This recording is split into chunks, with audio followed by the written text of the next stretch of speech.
Avis vascular centre మన దేశంలోనే the best varicose vein hospital.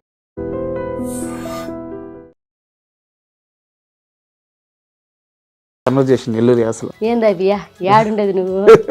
మన నెల్లూరేనా? ఏ ఊరా? మీ మధ్య సుబ్బు గారి మధ్య ఆ ప్రేమ ఎలా చిగురించింది? నేను ఫస్ట్ మా సుబ్బు గారిని పిలిచింది అన్నా అని పిలిచింది, అన్నా అని పిలిచింది. ఆ కొటక్ మహేంద్ర బ్యాంక్ కాలు ఫ్రాంక్ కాలు అవును ఇండస్ట్రీలో ఒక స్టార్ నటుడు, స్టార్ రైటరు 70 సార్లు విన్నారంట. అవును. ఎవరైనా తడికిన పర్ణేశారు. ఒకసారి ఏడ్చారంట, నిజమేనా? 3 months బేబీ మా పెద్దమ్మాయి 3 months బేబీ చేతిలో ఉన్న ఎవరు లోపలికి రాని. ఎవరికి రానివ్వలేదు. అండ్ సినిమాల విషయానికి వస్తే ఒక స్టార్ హీరోని ట్రైన్ పిలిచి మళ్ళీ సారీ చెప్పారట. యాక్చువల్గా జబర్దస్త్లో ఇప్పుడున్న కామెడీ చూస్తుంటే మీరు చేసే కామెడీలో సగం కూడా ఎవరు చేయలేరు. నేను ఓపెన్ గా స్టేట్మెంట్ ఇస్తున్నాను. అలాంటి స్థాయి నుంచి అసలు పూర్తిగా బయటకు ఎందుకు వచ్చారు? చంద్రాన్న మా ఆయన అవమానించాడు, నేను అది తీసుకోలేకపోయాను. చంద్రాన్న ఒకసారి నాకు కంటికి కనిపించినా కూడా నేను పలకరించలేదు. జబర్దస్త్ లో ఒక టీం లీడర్ తో చాలా ఇబ్బంది పడ్డారట. జబర్దస్త్ లో అవకాశం ఇవ్వమని అంటే అన్న రిప్లై ఇవ్వలేదు కదంట, బ్లాక్ చేశారంట. ఓకే, గెటప్ సీన్ ఉన్న పాపకి సడన్ గా ఒళ్ళు కలిపింది. హాస్పిటల్లో 3 days 4 days ఉన్నారంట. ఒకరినొకరు పట్టుకొని ఆడమని పూట లేదంట. ఆ పాప పాల కోసం ఏడుస్తోంది. నాకు ఏం చెప్పాలో నాకు అర్థం కావట్లా. ఎక్కడైనా ఫెయిల్ అవ్వచ్చండి, తల్లిగా మాత్రం ఫెయిల్ అయితే అది లైఫ్ కి ఒక జీరో అనిపిస్తుంది అనమాట, వాల్యూ లేని లైఫ్ అనిపిస్తుంది. Hi, welcome to my show. Cine రంగంలో భాషకి యాసకి గౌరవాన్ని ఇచ్చి ఏ ఆర్టిస్ట్ అయినా ముందుకెళ్తే వాళ్ళకి మంచి ఫ్యూచర్ ఉంటుంది. ఈ నేపథ్యంలోనే నెల్లూరు యాసని తన అస్త్రంగా మార్చుకొని యావత్ తెలుగు సినీ ప్రేక్షకులకు దగ్గరైన నటి నెల్లూరు నీరజ. ఇప్పుడు ఆమె చాలా బిజీ ఆర్టిస్ట్. ఈరోజు మనతో ఉన్నారు. నీరజ గారిని అడిగి ఆమె సినీ విశేషాలు అండ్ ఆమె వ్యక్తిగత జీవితం గురించి మరిన్ని విషయాలు అన్నీ తెలుసుకుందాం. హాయ్ నీరజ గారు, నమస్తే. నమస్కారం అండి. అండ్ మిమ్మల్ని చూస్తే ఫస్ట్ ఆఫ్ ఆల్ చాలా ఒక రకమైన గర్వంగా ఉంటుందండి. ఎందుకంటే మాది నెల్లూరే. అంటే ఒక నేపథ్యం లేదు, ఎక్కడి నుంచో ఒక జీరోగా మొదలైన ప్రయాణం ఈరోజు. అంటే మీ కామెడీ కానీ లేదా మీ యాక్టింగ్ కానీ అండ్ మీ స్క్రీన్ ప్రెజెన్స్ కానీ కొన్ని లక్షల మందికి ఇష్టం. సో జీరో నుంచి సంథింగ్ దాకా ఎదిగిన మీ తీరు నిజంగా ఇన్స్పిరేషన్ అనమాట మా లాంటి వాళ్ళకి. థ్యాంక్ యూ అండి, thank you so much. And first of all ఈ యాసను పట్టుకోవాలన్న ఆలోచన ఎలా వచ్చింది? లేదు, పల్లెటూరు నుంచి వచ్చాను కదండి. పల్లెటూరు నుంచి రావడం వల్ల అక్కడ పల్లెల్లో ఉండే ప్రతి ఒక్కరూ నెల్లూరు నుంచి ఎటకారం మొదలవుతుంది. ఎప్పుడు కూడా నెల్లూరులో యాసలో ఒక ఎటకారం ఉంటుంది, ఒక కామెడీ ఉంటుంది, ఒక లాలిత్యం కూడా ఉంటుంది. అంటే పలికే మాటలో ప్రేమ కూడా ఉంటుంది, ఆ ఎటకారంలో ప్రేమ కూడా ఉంటుంది. దీన్ని ఎలా అందరికి తెలిసేటట్టు ప్రజెంట్ చేయకూడదు, ఎందుకు ప్రజెంట్ చేయకూడదు అనేసి ఒక ఆలోచన. అప్పుడే మేము దానికి ముందే గవర్నమెంట్ పథకాలు అనేవి నడిచేవన్నమాట నెల్లూరులో. ఆ గవర్నమెంట్ కళాకారులుగా మొదలైనాం. నెల్లూరు అంతా, ఆంధ్ర అంతా ఒక గవర్నమెంట్ కళాకారులుగా మొదలయ్యి అక్కడే ప్రతి ప్రోగ్రాం చేసుకుంటూ వచ్చాం. ఒకనొక టైంలో అన్వేషణ అనేసి ఒక ప్రోగ్రాం జరిగింది ఆర్టిస్టుల కోసం, జీ తెలుగు నుంచి. అది నెల్లూరుకు వచ్చింది. ఆ అన్వేషణ ప్రోగ్రాంలో మా టీం సెలెక్ట్ అయిందనమాట. మా సీను అన్నగారు, మా హస్బెండ్ సుబ్బు గారు, వీళ్ళు వెళ్ళి పర్ఫామ్ చేయడం. మాకు లేడీ ఆర్టిస్ట్ కూడా ఉందండి అంటే అవునా తీసుకురండి అంటే అప్పుడు మేము వెళ్ళి ఒక స్కిట్ పర్ఫామ్ చేస్తే అప్పటికే మేము కామెడీ షోలు స్టేజీల మీద చేస్తున్నాం. అంటే మనకు ఈవెంట్స్ ఉంటాయి కదా, ఈవెంట్స్లో కామెడీ షోలు చేసేవాళ్ళం అనమాట. అలా మాకు కామెడీ షోలు అలవాటు అవ్వడం వల్ల అక్కడ ఒక పర్ఫార్మెన్స్ చేయడం జరిగింది. వాళ్ళు టీవీ దాకా తీసుకొచ్చారు, జీ తెలుగు దాకా. అట్లా అప్పుడు మేము చెప్పామన్నమాట, మేము నెల్లూరు యాసతో మాట్లాడతామండి, బాగా నవ్విస్తాము అని అంటే తప్పకుండా చేయమన్నారు. ఫస్ట్ ఆ షో మొదలైనప్పుడు నెల్లూరు నీరజ అనేది పెట్టారనమాట. ఎవరా పేరు పెట్టింది? డైరెక్టర్ చునియా గారు. నన్ను అడిగారన్నమాట, నీ పేరు ఏంటంటే నీరజ అంటే నెల్లూరు యాస బాగా మాట్లాడతాను మేడం అంటే ఓకే నేనేము ఇలాగే పెట్టుకుంటావంటే లేదు మేడం నేను నెల్లూరు యాసతోనే రికగ్నైజ్ అవ్వాలనుకుంటున్నాను, నేను అదే పేరు పెట్టుకుంటానని చెప్పడం జరిగింది. మా వాళ్ళు కూడా అదే ఓకే అన్నారు. మా వారు కూడా సూపర్ బాగుంది అన్నారు. ఆ టైంలో అది మేడం పెట్టడం ఆ స్క్రీన్ నా పేరు ఎలా పోయిందో, నా పేరు వాస్తవానికి మన్నేపల్లి నీరజ అంటే మా హస్బెండ్ వాళ్ళ ఇంటి పేరు, అది కాస్త నెల్లూరు నీరజ అయింది. ఏదైనా ఒక్కసారి ఒక కన్వర్జేషన్ నెల్లూరు యాసలో నెల్లూరు అసలు ఆ. ఏందా బియ్యా ఏడుండేది నువ్వు మన నెల్లూరేనా ఏ ఊరా నెల్లూరు కావాలి. కావాలే బాగుంటదయ్యా మీకు కావాలని వచ్చిల్ల మొన్న ఎప్పుడు వచ్చినావు? మొన్న అంతేరా మన తుఫాన్ వచ్చింది కదా అప్పుడు వచ్చిన అవునా? ఇదేనండి అంటే ఇంకా గ్రామీణ భాష నెల్లూరు యాసలో కూడా గ్రామీణ భాషల్లో కూడా పలు రకాలు ఉన్నాయి. అంటే సిటీకి వచ్చేసరికి ఒక రకంగా మాట్లాడతారు. నెల్లూరు గ్రామీణ భాషకు వచ్చేసరికి యో ఏంది చిన్నాయనో ఏడుండవా నువ్వా ఇక్కడేనా ఉండేదా ఇట్లా మాట్లాడతారు. మళ్ళీ సిటీకి వచ్చేసరికి ఎలా మాట్లాడుకుంటారు అన్న అది కాదన్నా కొట్టేస్తారనమాట. ఏదో గౌరవం ఇచ్చినట్టు మాట్లాడతారు. అది కాదన్నా అవునా ఇదినా ఇక్కడ పోతున్నా అన్న పోదన్నా ఇదన్నా అని అంటే ఒక గౌరవం వస్తుంది. అక్కడికి ఇక్కడికి తేడా వస్తుంది. సూపర్. అండ్ వీధి నాటకాలు అంటే ఉమ్. వీధి షోలు అనొచ్చేమో, స్ట్రీట్ షోలు అనొచ్చేమో. Street place. అక్కడి నుంచి మొదలైన ప్రయాణం ఒక టీమ్ గా హైదరాబాద్ చేరింది. హైదరాబాద్ చేరిన తర్వాత మీ మధ్య, సుబ్బు గారి మధ్య ఆ ప్రేమ ఎలా చిగురించింది? అదే అసలు వాస్తవానికి నేను స్ట్రీట్ ప్లేస్ అసలు నాకు అసలు ఇండస్ట్రీకి కానీ తెరకి కానీ సంబంధమే లేదండి. మా ఇద్దరు ప్రేమ ఇక్కడ కాదు. మేము అందరూ అనుకుంటేది ఏంటి నేను ఇక్కడికి వచ్చిన తర్వాత ఆర్టిస్ట్ అయ్యానేమో లేదు లేదు. పెళ్ళికి ముందు మా పెదనాన్నగారు కూడా చిన్న చిన్న వేషాలు వేసేవాళ్ళు అన్నమాట. ఆయన స్టేజ్ షోలు చేసుకునేవాళ్ళు. ఆయన పెదనాన్నగారు ఒక టీం నడిచేది ఆయనది. సుబ్బు గారి వాళ్ళది ఒక టీం ఉండేది. వాళ్ళదంతా గవర్నమెంట్ ప్రోగ్రామ్స్ జరుగుతున్నాయి అప్పుడు. అది ఆధునిక వీధి నాటికలు అవి జరుగుతున్నప్పుడు మా పెదనాన్నగారికి లేడీ ఆర్టిస్ట్ రాలేదన్నమాట ఆ రోజు. నన్ను తీసుకెళ్ళేసి కలెక్టర్ ఆఫీస్, నెల్లూరు జిల్లా కలెక్టర్ ఆఫీస్లో నాకు లేడీ ఆర్టిస్ట్ రాలేదు నాన్న, నేనైతే వాళ్ళ అమ్మాయినే కాబట్టి మా పెదనాన్నగారు కదా, నువ్వు ఒకసారి వచ్చి జస్ట్ అక్కడ ఆ అమ్మాయి ప్లేస్లో నువ్వు నిల్చుంటే, కవిత అనే అమ్మాయి ప్లేస్లో నువ్వు నిల్చుంటే జస్ట్ ఆ రోజు పేరు రాసేసుకుంటారు, వాళ్ళకి మనం ఎవరో తెలీదు, తర్వాత ఆ అమ్మాయి రేపు వచ్చేస్తుంది అని అన్నారు. ఓకే డన్ పెదనాన్న పర్లేదు. మా అమ్మని అడిగితే ఓకే తీసుకెళ్ళమంది. సరే నేను వెళ్ళడం జరిగింది. అప్పుడు ఫస్ట్ టైం మా ఆయన్ని చూడ్డాను నేను అక్కడ నెల్లూరు జిల్లా కలెక్టర్ ఆఫీస్లో చూసాను. ఆయన ఇంకో నాటకం వాళ్ళు వేరే నాటకం వేయడానికి వచ్చారు. అందరూ వచ్చేసి అప్పుడు ఏదో పార్టీ నడుస్తోందండి, పార్టీ మీటింగ్ నడుస్తోంది. వాళ్ళ తరపున ఎన్ఎస్సి బిల్డింగ్కి తీసుకొచ్చారు హైదరాబాద్లో తీసుకొచ్చి మాకు ఒక సెక్షన్ అనేది ఇచ్చారన్నమాట. కళాకారులకి రేపటి నుంచి ఈ పథకాలు చెప్పాలి, ఇది చేయాలని చెప్పేసి ఇలా జరుగుతాయి. మమ్మల్ని అందరినీ ఒక 3 రోజులు ఇక్కడ తీసుకొచ్చారు హైదరాబాద్కి. మా పెదనాన్న కాబట్టి మా అమ్మ పంపించారు.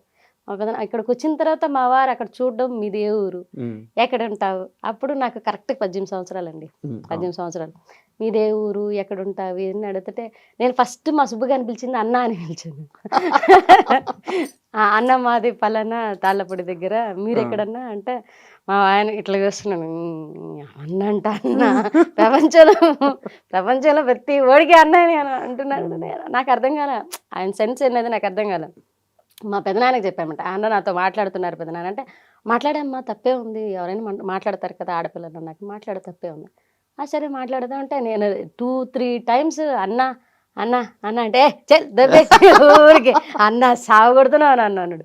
తర్వాత నాకు 3 days అయిపోయిన తర్వాత రిటర్న్ అయ్యాం అనమాట హైదరాబాద్ నుంచి నెల్లూరుకి. అప్పుడు చెప్పారు నిన్ను నేను పెళ్లి చేసుకుంటాను అన్న. మా అక్కకి పెళ్లి కాలప్పటికి. అంటే వాళ్ళు చెప్పారనమాట, వాళ్ళది వేరే క్యాస్ట్, మాది వేరే క్యాస్ట్. మా సుబ్బు గారు వాళ్ళది, నాది చిన్న క్యాస్ట్, ఆయన పెద్ద క్యాస్ట్. క్యాస్ట్ల గురించి దగ్గర పెద్ద క్యాస్ట్ అనమాట.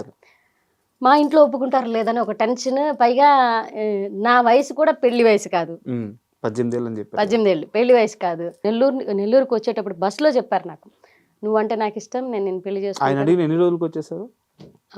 3 days అక్కడ ఉన్నాం మీ ఎన్ఎస్సి క్యాంపస్ లో. 3 days, 3rd day బస్ లో జర్నీ జరిగింది. ఆ జర్నీలో చెప్పారన్నమాట, మా పెదనాన్నగారు నేను ఒక బస్ కూర్చో ఉన్నాము, అవతల సైడ్ సుబ్బు వాళ్ళ టీం కూర్చో ఉన్నారు. బస్సులో అంతా వరుసగా కూర్చో ఉంటే మేమిద్దరం ఒక సీట్లో, మా పెదనాన్న నేను, తర్వాత ఆపోజిట్లో వాళ్ళు ఉన్నారు. నా వంక చూడడం ఇంకా ఇంకుంటుందిగా పురాణం అంతా, వంక చూడడం, నన్ను చూస్తున్నాడు ఈడెవడో, ఎందుకు చూస్తున్నారు, సరే ఈయనకి ఏదో నాకు అర్థమవుతుంది, చిన్న వయసు అయినా సరే అది తెలుస్తుంది కదా, నన్ను చూస్తున్నారు, ఈయనకి నేను నచ్చాను, అండ్ మనకు నిజంగా పెళ్లి వయసు వచ్చిందా అంటే ఆ క్యూట్నెస్ అది బాగుంటుంది. అప్పుడు ఆ చూడడానికైనా వాళ్ళే నన్ను ఒక అబ్బాయి చూస్తున్నాడు, ఇదేంట్రా ఇది, ఈ అబ్బాయికి ఏం చెప్పాలి, ఎలా చెప్పాలా తెలీదు. సరే ఇంటికి వెళ్ళిపోయి నేను పెళ్లి చేసుకుంటానే, అదంతా అయ్యే మ్యాటర్ కాదులే, నాకు మా అక్కకే పెళ్లి కాలేదు, వద్దు నాకు చెప్పారనమాట. మా క్యాస్ట్ వేరే అంటే నా క్యాస్ట్ గురించి మా ఫ్రెండ్స్ని నా పక్కన చేసిన వాళ్ళంతా నా ఫ్రెండ్స్ ఉన్నారు, వాళ్ళంతా నా క్లాస్మేట్స్. వాళ్ళని అడిగి కనుక్కున్నారంట. ఈ అమ్మాయిది ఏ ఊరు, ఎక్కడ ఉంటుంది, ఏం చదువుకుంది, ఏ క్యాస్ట్ ఇదంతా అడిగారంట. అడిగితే వాళ్ళొచ్చి నాకు చెప్పారు. నీ గురించి అడుగుతున్నారు. ఆ అన్న డీటెయిల్స్ అన్నీ అడిగాడంటే, నేను తర్వాత అడిగాను. ఎందుకు అప్పుడు కూడా నేను అంటున్నాను ఏమని, ఎందుకన్నా నా గురించి డీటెయిల్స్ అని. నాకు అప్పుడు అన్నే అన్నే లోపల వెటకారం ఉంది. వీడిని ఏడిపిద్దాము. నాకు తెలుస్తుంది, నాకు లైన్ వేస్తున్నాడని నాకు తెలుస్తుంది. బట్ ఏడిపిద్దాం, అవాయిడ్ చేద్దాం, చూద్దాం నిజంగా ఇది అట్రాక్షనా లేకపోతే ఇది లవ్వా, ఇది కన్ఫర్మ్ లేదు. ఆయన ప్రపోజ్ చేసిన ఎన్ని రోజులకు మీ మ్యారేజ్ జరిగింది? 1.5 month. 1.5 month. మీరు ఫిక్స్ అయిపోవడం, వచ్చేయడం, మ్యారేజ్ చేసుకోవడం. అసలు ఇక్కడ వరకు ఓకే, సరదాగా జరిగిపోయింది. ఒక చిన్న మధ్యతరగతి కుటుంబం, ఇంటి నుంచి బయటకు వచ్చారు. బిలో మధ్యతరగతి కన్నా బిలో మధ్యతరగతి, బిలో మిడిల్ క్లాస్.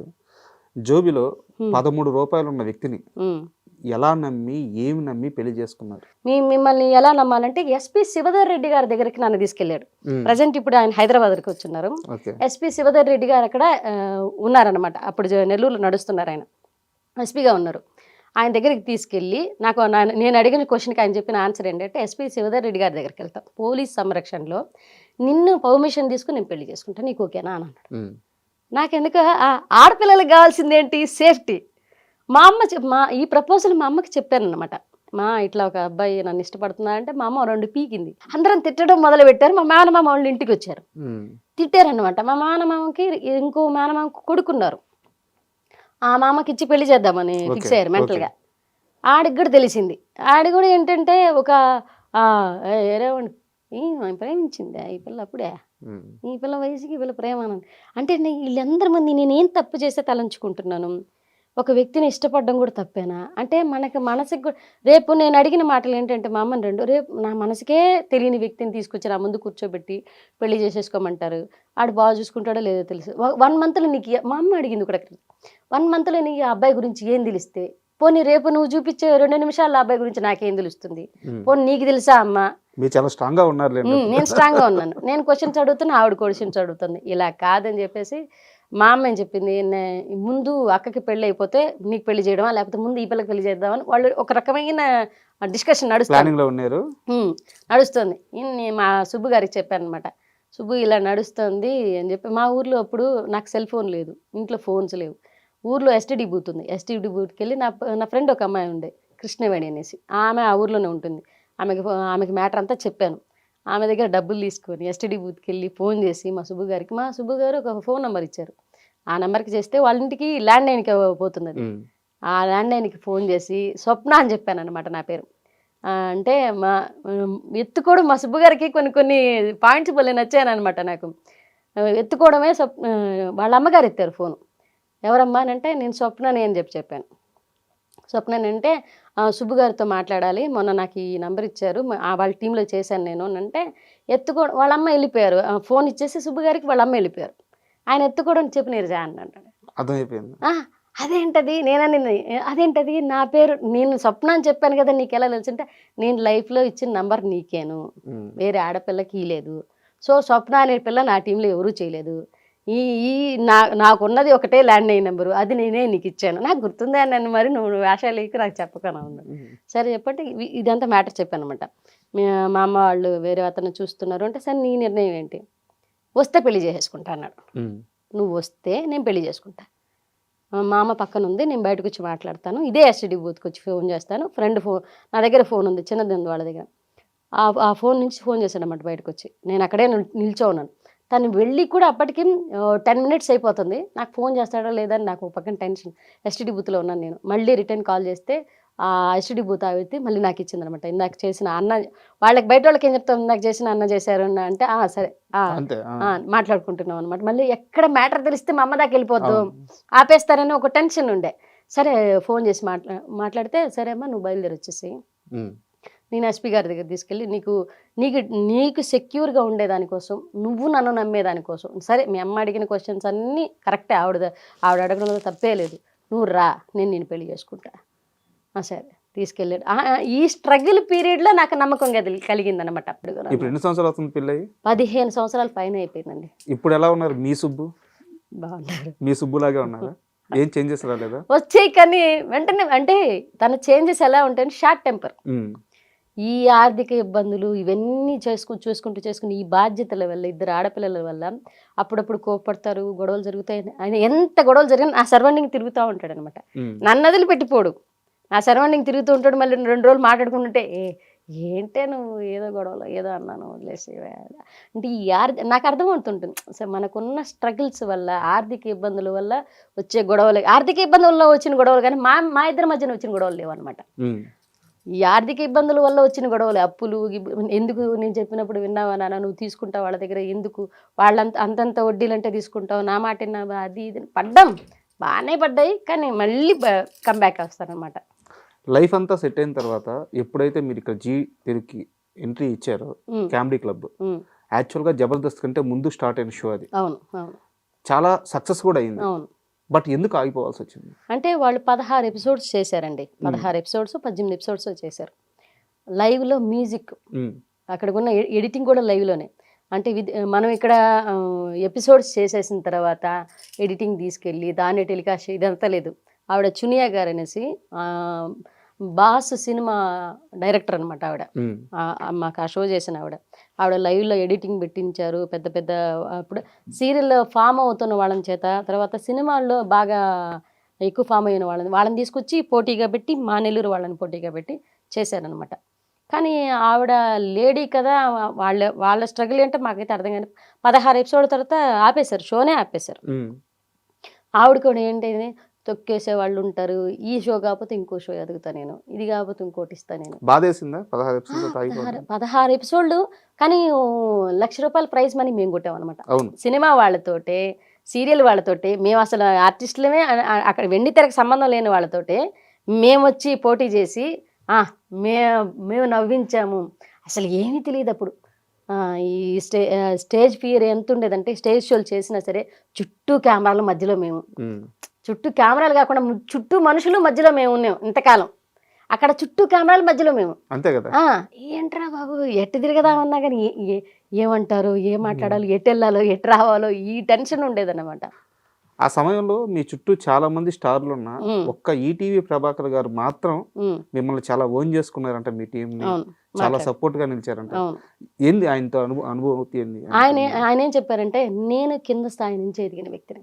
ఎప్పుడు కూడా ఈ స్థాయి నుంచి ఎదిగిన వాళ్ళకి పక్కనోడి కష్టాలు అర్థం అవుతాయి. అది ఉన్న పళంగా ఆర్టిస్టులు అవుతారు చూసారు, మధ్య మధ్యలో మనకు తెలియకుండా మన సైడ్కి ఆఫర్ వచ్చేస్తుంది. అలాంటి వాళ్ళకి ఎంత పక్కనోడి బాధలు అర్థంగా. మేము చిన్న స్థాయి నుంచి ఎదిగిన వాళ్ళం కాబట్టి వాళ్ళు మాట్లాడారు అనమాట. ఏం చేస్తుంటారమ్మా మీరు, మా ఆయన, మా అన్నయ్య, మేము ఒక టీం సార్ పక్కన చేసేవాళ్ళు. మా ఆయనతో బాగా మాట్లాడేవారు ప్రభాకర్ అన్న. మేము ఒక టీం చేసామన్నా, ఇట్లా నెల్లూరులో కూడా ఈవెంట్లు చేస్తాం, అది ఏదంటో సూపర్. నేను కూడా అప్పటికే ఆయన ప్రొడ్యూసర్ కాల, ఈటీవీ ప్రభాకర్ అన్న ఇప్పుడు ప్రొడ్యూసర్. ఆయన సీరియల్లో నటిస్తున్నారు, యాంకర్గా కూడా ఉన్నారు ఆయన. ఇట్లా మాట్లాడి, నేను ఒక యాంకర్ని, అంటే నేను మిమ్మల్ని సీరియల్లో చూశాను సార్ అంటే, మంచిదమ్మా, అవునా, బాగా చేశానా, నేను బాగున్నానా, అక్కడికి ఏమైనా సంబంధం ఉందా, మారిపోయానా, మీరు బాగున్నారన్నా అంటే అందరితో మాట్లాడారనమాట. బట్ లేడీ ఆర్టిస్టులు ఎవరు కూడా నన్ను దగ్గర తీసుకోవడం కానీ, నాతో ఫ్రీగా మాట్లాడడం కానీ, ఫ్రీగా మూవ్ అవ్వడం కానీ ఎవరు జరగలేదండి, ఎవరు జరగల. నాకు ఎక్కడ బాధ వేసిందంటే, జీ తెలుగు కామెడీ క్లబ్లో అప్పటిదాకా స్టేజ్ షోలు చేసాను. ఒక పల్లెటూరు నుంచి వచ్చిన అమ్మాయి మేకప్ గురించి తెలియదు, హెయిర్ స్టైల్స్ గురించి తెలియదు, ఒక కట్టు బొట్టు కూడా ఏమి సరిగా తెలియదండి. కెమెరా ముందు కెమెరా ఫియర్ తప్పితే కెమెరా ముందు ఎలా ఉండాలో, నడుచుకోవాలో కూడా తెలియదు. అలాంటి అమ్మాయి వాళ్ళ మధ్యన నిలబడింది అనేసరికి వాళ్ళల్లో ఒక రకమైన, అంటే ఈమెను మనకి ఎందుకు సపోర్ట్ చేయాలి వై అన్న క్వశ్చన్ మార్క్ ఉంది వాళ్ళు. అంటే సారీ టు ఇంటరప్ట్ యు, ఓసారి ఏడ్చారంట, నిజమేనా? అవును, ఏడ్చేశారట. అవును. అంటే ఎక్కడ వాళ్ళ అందరూ వరుసగా రూమ్లు ఇచ్చున్నారు, రూమ్స్ ఉన్నాయి. రూమ్స్ ఉంటే నాకు మాత్రం ఎవరు అందుకే నేను లేడీ ఆర్టిస్టులు ఎవరు దగ్గర తీసుకునేది ఎందుకన్నానంటే, మొత్తం వరుసగా సారథి స్టూడియోసా, అన్నపూర్ణ స్టూడియోస్ ఏదో స్టూడియోలో జరిగిందండి. జరిగితే అందరూ వరుసగా రూమ్లు ఇచ్చారు. ఆ మీరు ఒక లేడీ రూమ్లోకి వెళ్ళండి, ఏదో ఒక లేడీ రూమ్లోకి అంటే చెప్పారు నాకు. ఎవరో రానివ్వట్లేదు, ఎవరు రానివ్వలేదు. నేను కొబ్బరి నూనె పెట్టుకొని జడేసుకొని వాళ్ళు కామెంట్ చేసుకుంటున్నారు, నాకు వినపడుతున్నాయి, చెవులు దాకా వినపడుతున్నాయి నాకు. ఏదో ప్రొడక్షన్ అమ్మాయి అంటున్నారు. ఆ ప్రొడక్షన్ అమ్మాయి అంటే కూడా నాకు తెలియదు నిజంగా, ఆర్టిస్ట్ అనట్లా, ప్రొడక్షన్ అమ్మాయి అన్నారు. అన్నది కూడా ఒక పర్సన్ అయితే నాకు అది ఇప్పుడు ఆ పర్సన్కి నేను ఓ రేంజ్లో ఉన్నాను. మీకు ఆ ఆర్టిస్ట్ ఎవరో గుర్తున్నారా? అందరూ గుర్తు. చెప్తారా, పేర్లు చెప్తారా? ఎందుకులేండి, నేను వెళ్ళాను. ఇండస్ట్రీలో ఉన్నారు ఇప్పుడు. ఇండస్ట్రీలో ఉన్నారు. నేను వెళ్ళాను ఒకసారి. ఆవిడ ఆ రూమ్ నుంచి ఆవిడ ఖాళీ చేసి వేరే రూమ్లోకి వెళ్ళారనమాట. ఎందుకు స్టేజ్ మీద పిలుస్తున్నారని. వేరే ఆర్టిస్ట్ ఈవిడ కలిసి వెళ్ళిన తర్వాత ఆ రూమ్లోకి వచ్చి నేను కూర్చున్నాను. నా చేతిలో బేబీ ఉంది, 3 months బేబీ. మా పెద్దమ్మాయి 3 months బేబీ చేతిలో ఉన్న ఎవరికి రానివ్వలేదు. అప్పుడు డైరెక్టర్ గారు వచ్చింది, చునియా గారు. ఆవిడ రూమ్ ఇచ్చింది నాకు. డైరెక్టర్ గారు రూమ్ ఇచ్చి కూర్చోబెట్టింది. కూర్చోబెట్టిన తర్వాత వాళ్ళ రూమ్ ఆవిడ రెడీ అయిపోయి నేను వెళ్ళిపోతాం. నాన్న నువ్వు నాన్న అని మాట్లాడింది ఆవిడ. నన్ను హగ్ చేసుకో, నువ్వు పెద్ద ఆర్టిస్ట్ అవుతావు, రాసి పెట్టుకోమని చెప్పింది. నువ్వు పెద్ద ఆర్టిస్ట్ అవుతావు, దేనికి భయపడకు, దేనికి సిగ్గుపడకు, నీకున్న యాక్టింగ్ని అక్కడ చూపించు. మనం ఎదిగే కొద్దీ అన్ని మన సరౌండింగ్స్ మారుతాయి, మనం మారుతాం, అన్నీ మారుతాయి. కానీ ఈరోజు నువ్వు ఎదిగినప్పుడు ఎలా ఉన్నావో రేపు కూడా అలాగే ఉండాలని చెప్పింది. నాకు ఒక ఆవిడ బ్రెయిన్ వాష్ చేసి ఆవిడ కూర్చోబెట్టింది అనమాట. నేను ఏడుస్తుంటే ఎందుకు ఏడుస్తున్నాం, వాళ్ళు ఎవరు రానిలేదు మేడం, వాళ్ళు ఎవరు కూర్చొనివ్వట్లేదు మేడం అని అంటే, దేనికి, నా రూమ్ ఉందిరా, నేను వాళ్ళు ఆర్టిస్టులు, నేను డైరెక్టర్ని, మిమ్మల్ని డైరెక్ట్ చేస్తాను, నా రూమ్లో వచ్చి కూర్చో. ఆయన చైరేసి కూర్చోబెట్టింది. కాసేపు కూర్చున్నాను. ఫీడింగ్ బేబీ మా పాప. ఆ పాపను ఎత్తుకుంది. పాపను ఎత్తుకొని తను డైరెక్షన్ చేయడానికి వెళ్ళిపోయారు. ఆ తర్వాత ఈవిడ రూమ్ నాకు ఇక్కడే మొత్తం కెమెరాలు ఏదేదో ఉన్నాయి అక్కడ. నాకు ఈవిడ రూమ్లో కూర్చోవాలంటే ఒక రకమైన టెన్షన్ వస్తుందన్నమాట. మేము డైరెక్టర్ కదా, మనం ఎంత కూర్చోబెట్టినా నాకు కూర్చోడానికి అవ్వట్లేదు. పక్కన ఆర్టిస్ట్ రూమ్ ఖాళీగా ఉంది. నేను వెళ్ళి ఆ ఆర్టిస్ట్ రూమ్లో కూర్చున్నాను. నన్ను చూసి ఆర్టిస్ట్ ఏంటంటే, ఎందుకు ఈ ఒక రూమ్ ఒక రకమైన వాసన వస్తుంది అనింది. మీరున్నారని నాకు అర్థం కాదు, సెన్స్ అర్థం కాల. నాకు అర్థం కాక, నాకు తెలియదు మేడం అంటే, వాష్రూమ్ యూజ్ చేసేవారా మీరు అని. లేదు మేడం, ఇప్పుడే వచ్చాను డైరెక్టర్ గారు రూమ్లో. డైరెక్టర్ గారు రూమ్లోకి ఎందుకు వెళ్ళేవో అని. నేను నాకు అసలు ఈమె ఏం మాట్లాడుతుంది, ఎందుకు ఇలా మాట్లాడుతుంది నాకు అర్థం కావట్లే. అప్పుడు ఆమె అంటమే, ఆమె మాట్లాడేటప్పుడు నేను మధ్యలోంచి బయటకు వచ్చేసాను. డైరెక్టర్ గారి దగ్గరికి వెళ్ళిపోయాను. ఇంకా నేను ఏ రూమ్ దగ్గరికి పోలే, నేను రెడీ అయి ఉన్నాను. జస్ట్ మాకు అప్పుడు మేకప్ చేయట్లేదు, మా own costume, own hair style, నేనే జడేసుకొని ఒక చిన్న ముడి పెట్టుకొని శారీ కట్టేసుకున్నాను. ఫస్ట్ డే అది, డే 1 అనమాట.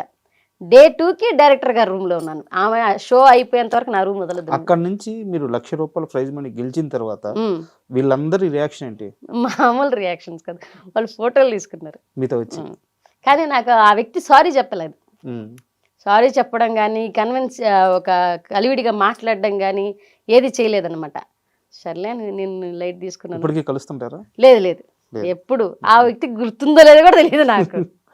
సో అక్కడ నుంచి ముందుకు వచ్చిన తర్వాత కొన్ని ఈవెంట్స్ చేశారు. తర్వాత కొన్ని సినిమాలు, వెబ్ సిరీస్లు అన్నీ వచ్చినాయి. కువైట్ కూడా వెళ్ళాము. సో ఈవెంట్స్ అప్పుడు చాలా బాగా చేశారు. లైఫ్ లో సెటిల్ అవుతున్నామంటే బాగా నమ్మకం వచ్చింది. ఒక ఇల్లు కట్టుకున్నారు, పిల్లలు పెద్ద అయ్యారు. అనుకోకుండా ఒక కష్టం, పాపకి సడన్ గా ఒళ్ళు కలిపింది. ఆ ఎపిసోడ్లో హాస్పిటల్లో 3 days 4 days ఉన్నారంట. ఒకరినొకరు పట్టుకొని ఆడమని పూట లేదంట. ఏం జరిగింది అసలు హాస్పిటల్? అసలు మా పెద్ద పాపకి ఒళ్ళు కాలింది సార్. ఆ ఒళ్ళు కాలినప్పుడు ఏంటంటే, ఎంత ఏజ్ అప్పుడు? LKG student. చిన్న పాప, అవును ఎల్కేజీ స్టూడెంట్. చిన్న పాపకి 2 years చిన్న పాప. పెద్ద పాప ఎల్కేజీ స్టూడెంట్. ఆమెకి ఒక 42% బండి, అంటే మొత్తం ఒక కోడి చర్మం కదా ఊడిపోయినట్టు ఊడిపోయింది. వేడి నీళ్ళు పడితే ఒక కోడికి వితిన్ సెకండ్ల చర్మం ఎలా ఊడిపోతుందో అలా ఊడిపోయింది, మొత్తం ఊడిపోయి. ఆ బేబీ ఇలా చూసుకోగానే అమ్మాయి కోమాలోకి వెళ్ళిపోయింది. పక్కన వాళ్ళు ఏంటి చచ్చిపోయిందని చెప్తున్నారు. అది ఇంట్లో హాట్ వాటర్ పెట్టాం. ఏమన్నా గీజర్ ఉంటుంది కదా, ఈ 400 రూపీస్ గీజర్స్ ఉంటాయి, బకెట్లో పెడతాం. అది పెట్టేసి స్పాట్ డెడ్ అయి ఉండాల్సింది. కానీ భగవంతుడు ఏంటంటే స్పాట్ డెడ్ అవ్వాల. అది హీటర్ పెట్టేసి నేను స్విచ్ ఆన్ చేస్తున్నాను. మా సుబ్బు గారు బయట ఉన్నారు. చిన్న పిల్లలు, ఒక పాప ఫీడింగ్ పాప, ఈ పాప అప్పుడే ఎల్కేజీకి వెళ్తూ ఉంది. ఈ అమ్మాయిని రోజు స్నానానికి బతిమలాడితే కానీ స్నానానికి రాదు ఈ పాప. అలాంటిది ఆ రోజు నేను పిలవక తలకే బాత్రూంలోకి వెళ్ళింది. అది ముట్టుకోగానే షాక్ వచ్చింది. ఈమెం చేసి ఆ షాక్ వచ్చిన కింద పడిపోయింది. ఆ కింద పడ్డంతో కాలు తన్నింది అనమాట బకెట్ని. ఆ నీళ్ళు వచ్చి మీద పడిపోయినాయి. ఇంకా ఎక్కువైంది అది. అది కానీ ఆ హీటర్ పక్కన పడిపోయింది. ఈ వాటర్ వచ్చి మీద పడిపోయినాయి. వితిన్ సెకండ్లో నేను పోయి ఆపడం జరిగింది. పాపను ఎత్తుకుని వెళ్ళి ఈ హార్ట్ బాగా కాగిన నీళ్ళ వల్ల మొత్తం ఊడిపోయింది చర్మం, స్కిన్ అంతా ఊడిపోయింది. స్కిన్ ఊడిపోయింది. ఆ పాప ఇలా చూసుకునేసరికి నాకు షాక్ కాదు. ఎట్లా అరిచానంటే నేను, మా వారు బయట ఉన్నారు, పరిగెత్తుకుంటూ వచ్చారు, మా మామగారు అందరూ ఉన్నారు. తీసుకొని ఆ పాపని నెల్లూరు టైం చూస్తే ఏమో 7:30, 8:30 ఆ టైంకి డాక్టర్ రవి గారు డ్రింక్ చేస్తున్నారు. నెల్లూరు చిన్నపిల్లల హాస్పిటల్ డ్రింక్ చేస్తున్నారు ఆయన. పాప ఏమంటే ఆయన డ్రింక్ చేసి స్మెల్ వస్తుంది బాగా. మేము వెళ్ళి పాపను తీసుకెళ్ళి చూపించాం. చూపించిన తర్వాత ఆయన ఏమంటున్నారు, పాప చచ్చిపోయింది తీసుకెళ్ళండి అన్నాడు. పాపకు శ్వాస ఆడుతుంది, పాప బతుకుంది మాకు తెలుస్తోంది, చేయి పట్టుకొని ఉంది నాది, కానీ మాట్లాడట్లా, భయపడిపోయింది.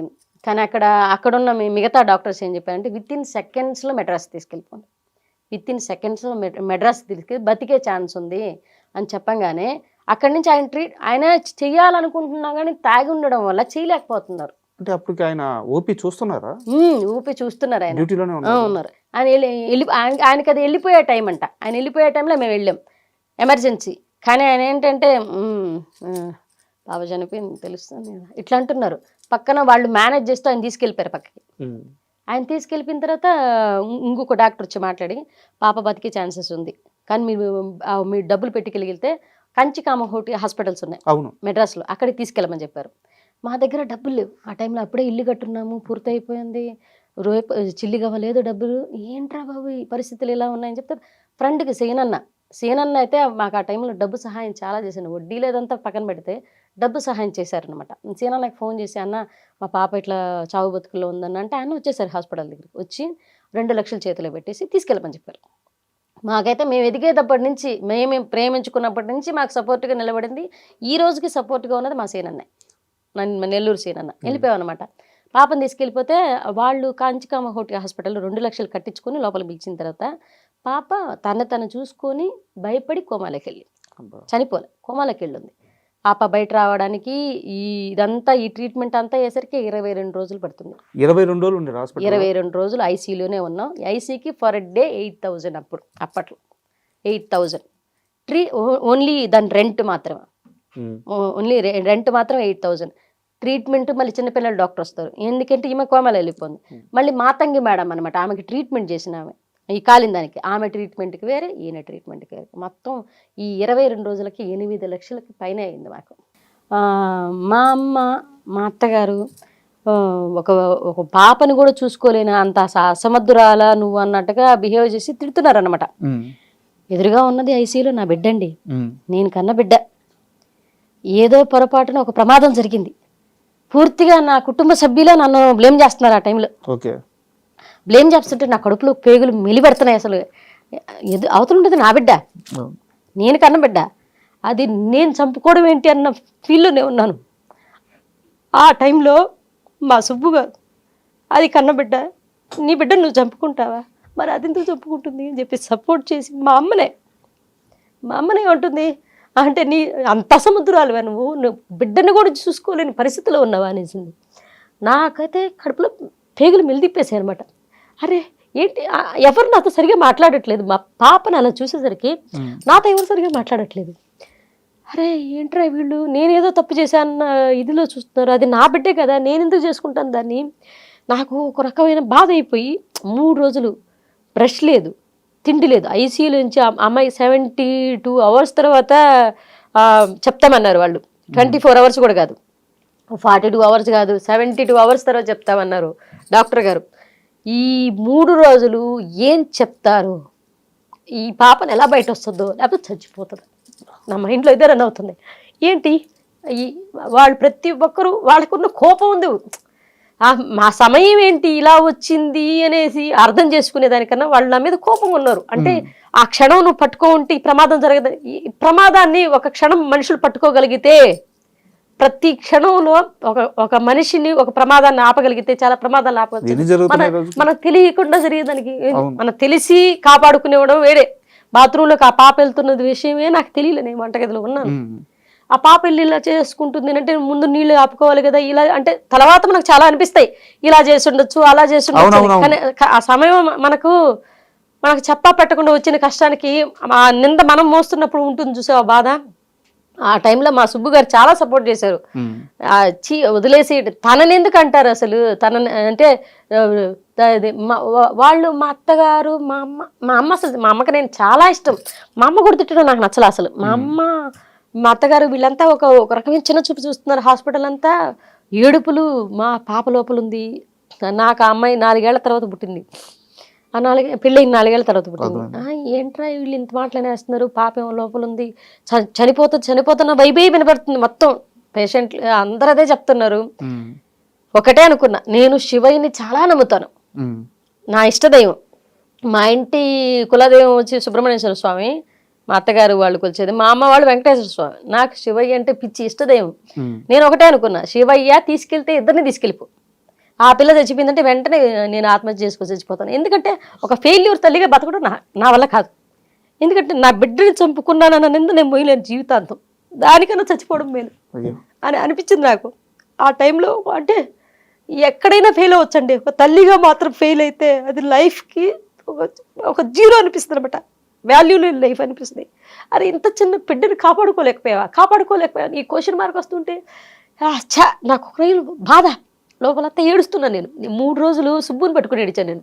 లేదు, నాకు ఎదురుగా శివాలయం ఉంది, హాస్పిటల్ ఎదురుగా శివాలయం ఉంది. ఓ తల్లి ఎదురుగా బిడ్డ చచ్చిపోతుందన్న వేదన నేను పడ్డాను చూడు. అబ్బా, చిన్న పాప, అదే నేను కన్నబిడ్డ నా కళ్ళ ముందు చావు బతుకుల్లో ఉందనేది తీసుకోలేకపోయాను.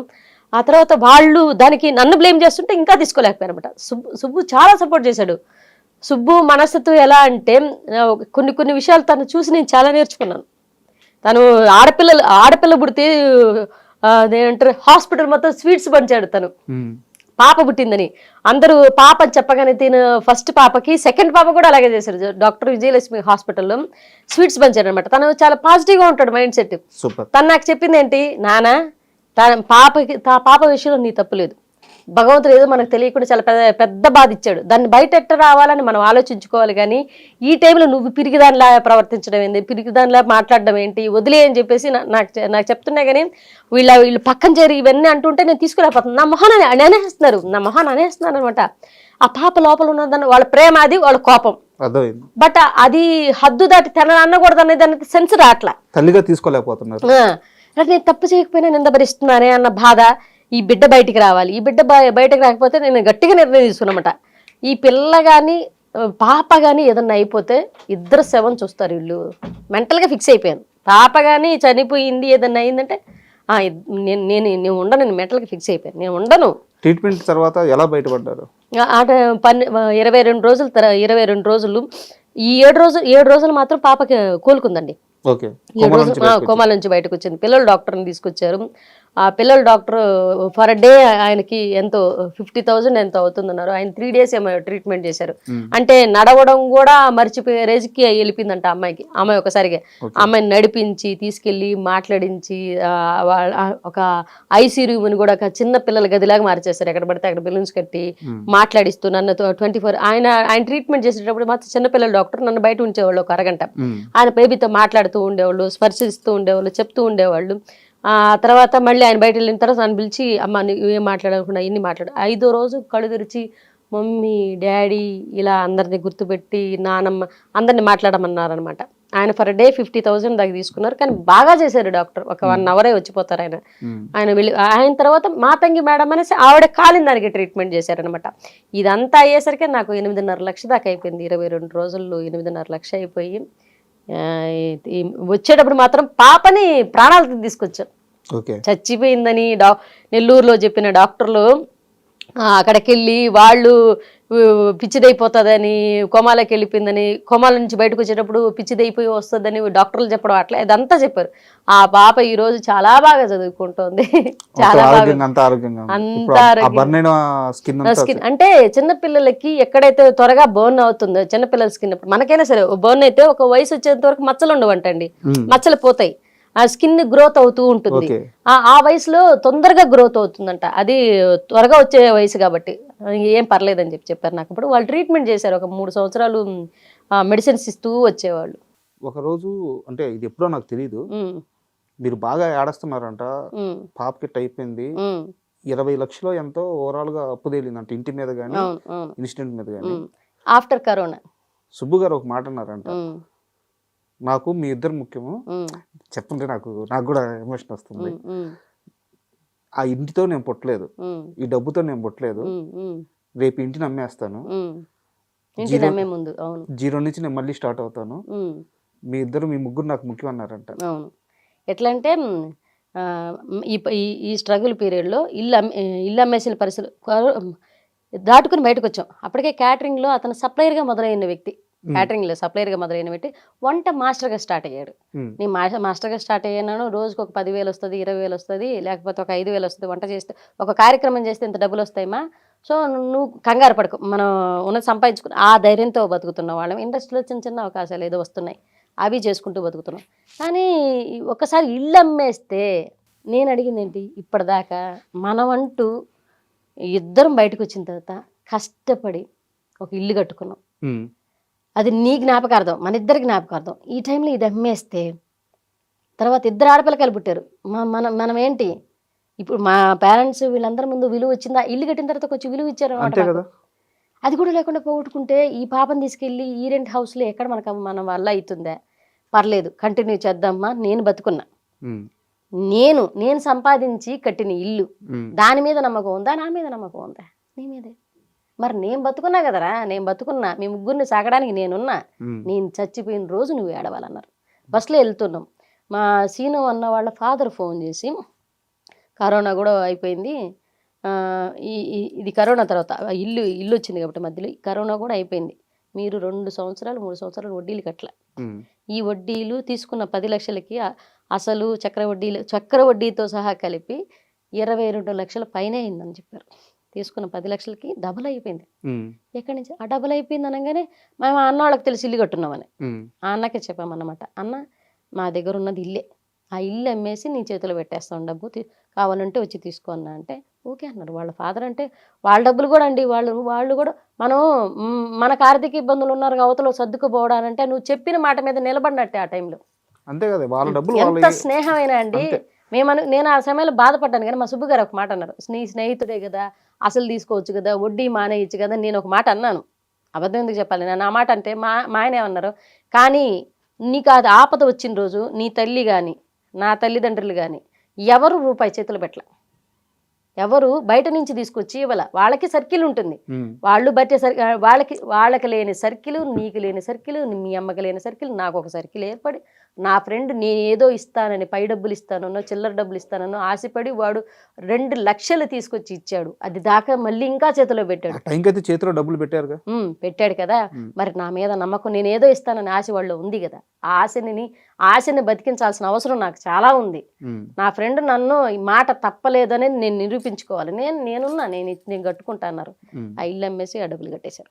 అది కూడా అది ఎంత 17 లక్షలకి ఏమో పోయింది, అంతే, అంతకు మించిపోలే. ఆడేమో 22 లక్షలు లేలుంది. ఎవరి మాట వినకుండా పెళ్లి చేసుకున్నారు. అంటే చాలా మందికి నెల్లూరు లాంటి ఒక టౌన్ నుంచి, ఒక జిల్లా నుంచి వస్తున్నప్పుడు ఈ ఇండస్ట్రీ మొహానికి రంగేసుకోవడం, దీన్ని కూడా చిన్నగా మాట్లాడతారు. చాలా వీటన్నిటికి తోడు కష్టపడి కట్టుకున్న ఇల్లు అమ్మేసుకున్నారు. చుట్టూ ఉన్న వాళ్ళు ఈ పిల్లకి కరెక్ట్గా కుదిరింది, కావాల్సినట్టు జరిగింది, ఇలా అవ్వాల్సిందే అని శాపనార్థాలు పెట్టిన వాళ్ళు, కుళ్ళుకున్న వాళ్ళు లేరా? తిట్టారు. ఎప్పుడు అంటే మా అమ్మాయినండి, నేను చెప్పిన మాట ఈ రోజుల్లో నాకు ఇష్టం లేకుండా పెళ్లి చేసుకున్నాం. ఆ తర్వాత ఆమెకి ఎదిగే కొద్దీ ఈ స్ట్రగుల్స్ అన్ని అవతల వాళ్ళకి, మన పేరెంట్స్కి ఎప్పుడు ఈ స్ట్రగుల్స్ మనకేంటి, పడేవాడికి ఏంటంటే ఈ బాధలని తెలుసు, చూసేవాడికి ఇవి ఫెయిల్యూర్స్ అని తెలుసు. పడేవాడికి ఇవి బాధలు, చూసేవాడికి మాత్రం ఇవి ఫెయిల్యూర్స్. ఈ బాధలు దాటితే రాబోయేది సక్సెస్. కానీ ఈ బాధలు ఉన్న పీరియడ్ అంతా ఫెయిల్యూర్ లెక్క, అది ఫెయిల్యూర్ అని అర్థమవుతుంది, ఇది ఫెయిల్యూర్ అని అర్థం. కానీ ఇది వాస్తవానికి అది ఫెయిల్యూర్ కాదు, ఈ బాధలే రాటు తెలుస్తున్నాయి సక్సెస్ కోసం. ఎప్పుడు కూడా ఫెయిల్యూర్ని యాక్సెప్ట్ చేయనంత కాలం నువ్వు ఓడిపోయినట్టే లెక్క.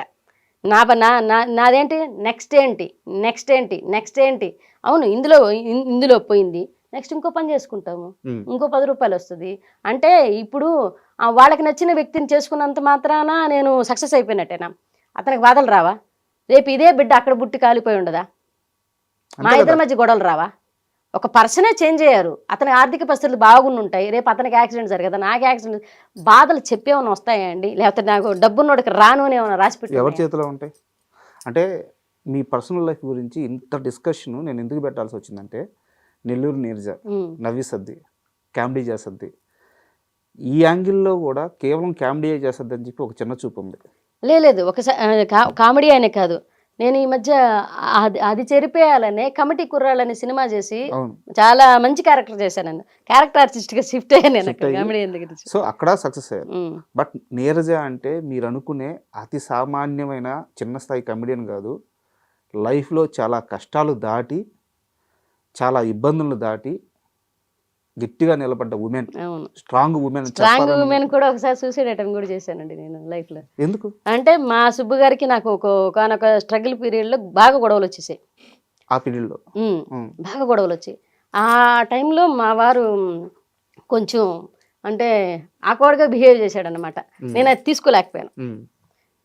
అంటే వెళ్తే వెళ్ళు, ఉంటే ఉండు అంటే అతని మీద వచ్చి ఇబ్బందులు పడుతున్నాయి. నన్ను సానుకూలంగా మాట్లాడాల్సిన వ్యక్తి నన్ను కూడా ఇంకా బ్లేమ్ చేసి మొదలు పెట్టాడు అండి. వెళ్తే వెళ్ళు, మా అమ్మ వాళ్ళు ఇలా అంటున్నారు, వాళ్ళు ఇలా అంటున్నారు, అందరు ఇలా అంటున్నారు, ఈ సినిమా ఇండస్ట్రీకి వచ్చేసాము, ఎదగలేకపోతున్నాము, ఏంటి ఇలా ఉంది, ఇద్దరు బిడ్డల చేతిలో ఉన్నారు. మా ఇద్దరికి గొడవలు వచ్చేసినాయి. గొడవలు వచ్చిన టైంలో ఉంటే ఉంటా, పోతే పో, నాకు సంబంధం లేదు. ఏ ఇయర్ ఇది?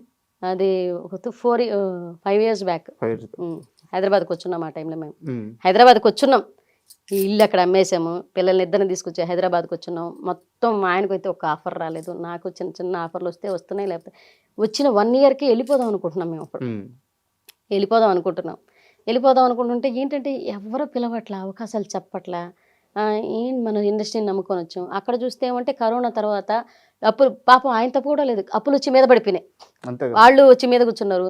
అక్కడ అప్పులు తీర్చేసినా కానీ మా దగ్గర బ్యాక్ బోన్గా డబ్బులు లేవు. మా అమ్మ వాళ్ళు అవమానిస్తున్నారు. ఇంకా బిడ్డలు ఏడ బతకలేని వాళ్ళు హైదరాబాద్కి పోయి బతకతారా? పల్లెటూరు ఏడ పని చేసుకునే దాని అన్నీ ఉంటాయి, అందరూ తెలిసిన వాళ్ళు ఉన్నాం, అందరి మధ్యన బతకలేని వాళ్ళు ఎక్కడో తెలియని హైదరాబాద్ సిటీలో మీరు మీ మొగుడు పిల్లలు ఇంట్లో చిన్న బిడ్డలను పడేసి మీరు బతకతారా అని చెప్పేసి మాట్లాడారనమాట. మాట్లాడిన ఆ టైంలో మా ఆయన కొంచెం ఇంట్లో గొడవలు జరిగాయి మా ఇద్దరికి. ఆ టైంలో నన్ను తిట్టడం వల్ల నాకు ఇగు దెబ్బతినింది, బాగా హట్ అయ్యాను అనమాట నేను. అంటే ఇంతకాలం సపోర్ట్ చేసి ఇలా మాట్లాడే సుబ్బు నన్ను తిడుతున్నాడా అనేది తీసుకోలేకపోయాను నేను. అది తీసుకోలేక ఆ మనస్తత్వంతో సూసైడ్ అటెంప్ట్ చేసుకున్నాను. అంటే ఎలా చేశారు? ఏం చేశారు? నాకు హైపోథైరాయిడ్ ఉంది. బేబీని కన్న తర్వాత నాకు హైపోథైరాయిడ్, సెకండ్ బేబీని కన్న తర్వాత హైపోథైరాయిడ్ అటాక్ అయింది నాకు. ఆ ట్యాబ్లెట్లు ఉన్నాయి, ఒక 70 మాత్రలు ఉన్నాయి, ఎత్తి వేసేసుకున్నాను. అలా హాస్పిటల్ తీసుకెళ్ళారా? వితిన్ సెకండ్స్లో ఎత్తి వేసేసుకుని కామ కూర్చున్నాను. మా అమ్మ వచ్చున్నారు అప్పుడు, మా అమ్మ కూడా తెలియదు ఈ గొడవలు జరిగేటప్పుడు. మా అమ్మ వచ్చున్నారు, మా అమ్మ వచ్చి మా ఇద్దరి మధ్య గొడవలు జరిగేటప్పుడు మా అమ్మ వచ్చింది ఇంటికి వచ్చింది. ఆవిడేమంటే ఏంది మీరు 24 గంటలు గొడవలు వేసుకుంటున్నారని. మా ఆయన ఏదనంటే నాకేమండి, మా ఆయన నన్ను అంటున్నాడే, మా సుబ్బు నన్ను అన్నాడే, తీసుకోలేకపోతున్నాను. తను నన్ను ఓదార్చట్లే. ఎప్పుడు జరిగేది ఏంటి, ఏదన్నా అన్నా కానీ ఓదారిస్తాడు, పుజ్జగిస్తాడు, వెళ్ళిపోతాడు. అది జరగట్లే. అంటే నన్ను నిజంగానే హేట్ చేస్తున్నాడా అంటే నాకు ఇదే తీసుకోలేకపోతున్నాను. తీసుకోలేక ఇది ట్యాబ్లెట్లు వేసుకుని కామ కూర్చుంటే ఎందుకు డల్గా ఉన్నావు మా అమ్మకి ఏదో వెళ్తే బాత్రూంలో ట్యాబ్లెట్ బాక్స్ కనిపించింది. మా అమ్మ ఫోన్ చేసేసింది, ఈ పిల్ల సూసైడ్ అటెంప్ట్ చేసుకుందని. వితిన్ సెకండ్స్లో హాస్పిటల్ తీసుకెళ్ళి అప్పుడు యోధా వాళ్ళ ఫాదర్, అప్పుడు మా ఫ్యామిలీతో చాలా సన్నిహిత సంబంధాలు ఉన్నాయి అన్నకి. పాప ఆర్టిస్ట్ వాళ్ళ యోధా వాళ్ళ ఫాదర్ చందు అన్న. ఆ అన్న ఏంటంటే అన్న మా దగ్గర డబ్బులు లేవు, అన్నది హైదరాబాద్ 30,000 కట్టే అన్న హాస్పిటల్లో. ధనరాజ్ అన్న, యోధా వాళ్ళ ఫాదర్, వీళ్ళంతా ఒక 2-3 తెలుసు, ఇప్పుడు ప్రపంచం మొత్తం తెలుస్తుందేమో. ఆ 2-3 హాస్పిటల్ తీసుకెళ్ళి మా ఆయన మేము ఒక 30,000 కట్టి హాస్పిటల్ అడ్మిట్ చేసి మొత్తం ఆ ట్యాబ్లెట్లన్నీ కక్కించి, అది హార్మోన్ ట్యాబ్లెట్స్ కరిగేదానికి ఒక 1/2 hour పడుతుంది బాడీలో. అవి మిగతా ట్యాబ్లెట్ అయితే వెంటనే కరిగిపోతాయంట, ఇవి కరగడానికి సమయం తీసుకుంటుంది. ఒక 1/2 hour తర్వాత మాత్రం మొత్తం కళ్ళల్లోంచి ముక్కులోంచి ఎక్కడ పడితే అక్కడ హార్మోన్ ట్యాబ్లెట్ కాబట్టి మొత్తం పేగులు పేలడం లాంటివి, బ్లడ్ బయటకు రావడం లాంటివి జరుగుతాయంట. అవి జరగక ముందే 10 నిమిషాలే హాస్పిటల్ తీసుకెళ్ళడం, మొత్తం క్లీన్ చేయడం, అదంతా జరిగిందనమాట. అదొక నడిచింది, అదొక సమయం, బ్యాడ్ టైం అది. సో ఈరోజు ఇప్పుడు ఒక సక్సెస్ పాత్రలో ఉన్నారు. ఆ రోజు ఆ డిసిషన్ తీసుకొని రాంగ్ నిర్ణయం ఒక ఆ డిసిషన్ వల్ల ఏమన్నా అయి ఉంటే ఈరోజు సక్సెస్ని చూసేవాళ్ళ. చూసేవాళ్ళం కాదు. అంటే ఒక మనం అంటే మనం ఏదన్నా వచ్చినప్పుడు కరెక్ట్. ఎదుర్కోలేకపోవడం ఆ సున్నితమైన మనస్సుతో ఉండడం వల్ల చావుని బేసేయడం అంటే నాకు చావు దాకా వెళ్ళిన తర్వాత నాకు ఒకటి అనిపించిందండి. ఎప్పుడు కూడా మనం తీసుకునే నిర్ణయాలు క్షణిక ఆవేశం అనేది ఒకటి ఉంటుంది. ఆ క్షణిక ఆవేశాన్ని దాటలేకపోతే చాలా వాల్యుబుల్ లైఫ్ని కోల్పోతాం. క్షణిక ఆవేశాన్ని దాటలేకపోతే మనకు వచ్చిన ఆవేశాన్నో కోపాన్నో దాన్ని దిగమింగుకోలేకపోతే చాలా వాల్యుబుల్ లైఫ్ పోతుంది అనమాట. తర్వాత నాకు అర్థమైంది, నేను బెడ్ ఎక్కిన తర్వాత నేనేమనుకున్నాను, శివయ్యనే బతికితే బాగుండు, శివయ్యనే బతికితే ఆవేశంలో చేసేసాను, ఆవేశంలో చేశాను. పిల్లలు ఇంత పెద్ద నా ఫీడింగ్ పాప, ఆ పాప పాల కోసం ఏడుస్తోంది. నాకు ఏం చెప్పాలో నాకు అర్థం కావట్లా. మా అమ్మ పక్కన కాళ్ళ దగ్గర కూర్చొని ఏడుస్తుంది. మా సుబ్బు మౌనంగా మా సుబ్బు కళ్ళల్లో ఎన్ని కనపడుతున్నాయి క్వశ్చన్ మార్కులు. ఏం చేస్తే ఇంత పెద్ద నిర్ణయం, ఎందుకు ఇంత పెద్ద పనిష్మెంట్ నాకు అడిగి నా బెడ్ దగ్గరికి వచ్చి నా తల ముట్టుకొని ఇంత పెద్ద పనిష్మెంటా అని అన్నాడు. నాకు అసలు నా మాటకి నా కళ్ళలో టక పడిపోయినాయి. ఇంత పెద్ద పనిష్మెంట్ అని అన్నాడు. అంటే కరెక్టే కదా, ఇంత పెద్ద పనిష్మెంట్ ఎందుకు నీ సుబ్బుకి నన్ను అడిగాడు. అంటే నాకు అరే నేను తప్పు చేశాను, నేను బతకాలి అనుకుంటూనే ఉన్నాను. ఇట్లా బతికి ఆ 1.5 డే మాత్రం ఒక రకమైన అంటే లేస్తే కూర్చుంటే లోపల నుంచి సెగొస్తుంది, కడుపులంతా పేగులంతా పొక్కిపోతున్న ఫీల్, చెవుల్లోంచి వేడిగా వచ్చేయడం, కళ్ళల్లోంచి నీళ్ళు గారిపోవడం. అప్పుడు ఎవరికి తెలియదు, ఎవరికి చెప్పుకోలేదనమాట. నేను ఈ ఆర్థిక ఇబ్బందులు, డబ్బులు లేవు మాకు అప్పుడు. అంత గొడవలు రాకపోవడం అంటే 5 రూపాయలు కూడా దొరకని పరిస్థితులు అండి. కరోనా తర్వాత డబ్బులు దొరకట్లేదు. ఈ పరిస్థితుల్లో హైదరాబాద్లో ఉన్నాము, ఎవరిని అడగలేకపోతాం. మాకు బాగా మొహమాటం, తెలియకుండా గొడవలు. తిండికి లేకపోయిన పరిస్థితులు కూడా మేము ఎవరిని అడగలేని పరిస్థితి. ఎవరిని అడగలేకపోతున్నాం, డబ్బులు ఏం అడుగుతాము. మా దగ్గర డబ్బులు లేవంటే ఎవడు సహాయం చేస్తాడో చేయడో చూస్తాడేమో, మమ్మల్ని అవమానిస్తారేమో. ఈ మొహమాటంతో ఎవరిని చేజాపి అడగలేక అప్పులు కట్టేసి వచ్చి మళ్ళీ ఇంకో అప్పు చేయడానికి ధైర్యం చాలక ఈ టైంలో తను నేను నువ్వు సంపాదించట్లేదు, నువ్వు పోతలేదు, మనకెందుకు ఇక్కడ, మనకొద్దు, ఇది ఈ రచ్చ పడుతూ ఉంది. ఈ టైంలో ఈ స్థాయికి వెళ్ళిపోయింది. నేను బార్డర్ దాటకుండా మాట్లాడితే తను బార్డర్ దాటి మాట్లాడానమాట. మగాళ్ళు కదా ఉంటుంది, ఆ గొడవ పెద్దదయింది. ఆ గొడవ పెద్దదా, నేను ఇట్లా నేనే చచ్చిపోతానులే, నువ్వు హ్యాపీగా పిల్లలతో పడి ఉండు, నన్ను చేసుకుంటాను. ఆ టైంలో నేను చేసుకున్న రోజు నుంచి సస్తున్నాను నేను అన్నాడు. నేను చేసుకున్న రోజు నుంచి నాకు ఎక్కడుందో సుఖం నాకు అప్పటి నుంచి ఆ టైం నాకు అది అలా నాకు అసలు మెలి తిప్పేసింది. ఆ ఓడి నాకు చేసుకున్న రోజు నుంచి నేను బాధలు పడుతూనే ఉన్నాను. నేనే రోజు సుఖపడ్డాను, నువ్వేనా, నేనే రోజు సుఖపడ్డాను. ఈ ఆర్థిక ఇబ్బందులని అవన్నీ నాకేమన్నా మీరు ఏమైనా కట్నాలు ఇచ్చారా, కానుకలు ఇచ్చారా, పడింది ఆ టైంలో. అవన్నీ తీసుకోలేకపోయాను నేను. మరి ఎందుకు ఇష్టపడింది పెళ్లి చేసుకున్నావు ఆ టైంలో, మరి నన్ను పెళ్లి నీకు డబ్బు ఉన్న అమ్మాయిని తీసుకొచ్చేసుకోవచ్చు కదా, నేను కూడా వేసుకున్నా. ఇంకా వస్తుంటాయి అలా వెళ్ళిపోయింది. అంటే నెల్లూరు నేర్జాత ఇంటర్వ్యూ అంటే ఎవరైనా ఏం ఎక్స్పెక్ట్ చేస్తారంటే కామెడీ ఎక్స్పెక్ట్ చేస్తారు, సరదాగా నవ్వుకుందాం అని చెప్పి ఇంటర్వ్యూ ఓపెన్ చేస్తారు. తెలియకుండా నవ్వించి నా వెనకాల ఇంత ఉందని తెలుసుకుంటారు. తెలియకుండా చాలా ఎమోషనల్గా వెళ్ళిపోయింది ఇంటర్వ్యూ. మనం చిన్న పాజ్ ఇచ్చి ఒక్కసారి మనం నెల్లూరు నేర్జా ఆ కొటక్ మహేంద్ర ఫ్రాంక్ కాలు ఇండస్ట్రీలో ఒక స్టార్ నటుడు, స్టార్ రైటరు 70 సార్లు విన్నారంట. ఎవరైనా తనిఖీలో భరణీశారు. మాకు కరోనా టైంలో శేషు జబర్దస్త్ శేషు ఉన్నారు, అన్న ఫోన్ చేశారు. మేము అది కరోనా టైంలో మేమిద్దరం ఖాళీగా కూర్చొని అన్న ఒక కామెడీగా సరదాగా అనుకుంటున్నాం, స్క్రిప్ట్ కూడా రాసుకోలేదు అది. తను నా మాటల మధ్య నడుస్తుంది. అది నడుస్తూ నేను ఒక ఫ్రాంక్ కాల్ చేస్తానే, నువ్వు ఒక మాట్లాడుకుందాం, మనం ఒక జనరల్గా ఒక వినడానికి ఒక ఆడియో చేసుకుందాం అనేది ఒకటి వచ్చిందనమాట. సరే ఏం చేద్దాం, నేను బ్యాంక్ కాల్ చేసినట్టు, ఎందుకు ఆ రోజు ఏదో టీవీలో చూసాం, దీన్ని ఫన్నీగా చేస్తే ఎలా ఉంటుంది ఒక ఆలోచనతోటే తన రైటింగ్ ఏమో అనుకోలేదు. అక్కడ ఆ కన్వర్జేషన్ జరుపుకున్నాం ఒక 10 నిమిషాలు, ఇలా మాట్లాడుకుందామని. తను వెళ్ళి మాట్లాడిన దానికి నేను బయట అవును నేను ఇంట్లో ఉన్నా, తన ఇంటి వాకిటి బయట ఉన్నారు. అంతే గ్యాప్ లో మాట్లాడుకున్నాం. ఫోన్ చేసి నేను కొటక్ మహేంద్ర నుంచి మాట్లాడుతున్నానండి, ఎవరే మాట్లాడేదని చెప్పి మేము ఇద్దరు మాట్లాడుకున్నాం.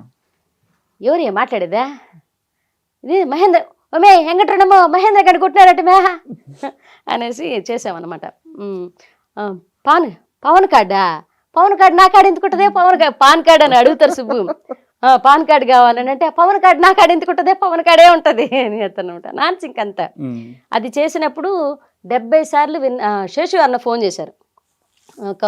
ఇది అయిపోయి మేము సునీయ గారికి పంపించామన్నమాట ఈ ఆడియోని. డైరెక్టర్ సునీయ గారు పంపించి మేడం ఇది ఎలా ఉంది అని అడిగా. మాకు విన్న తర్వాత బాగా మేము రికార్డ్ చేసుకుని విన్న తర్వాత బాగా అనిపించింది. మేము ఫస్ట్ ఏదైనా సరే ఆవిడకి పంపించామన్నమాట. మేడం ఎలా ఉందని. ఆవిడ మామూలుగా నవ్వలేదు.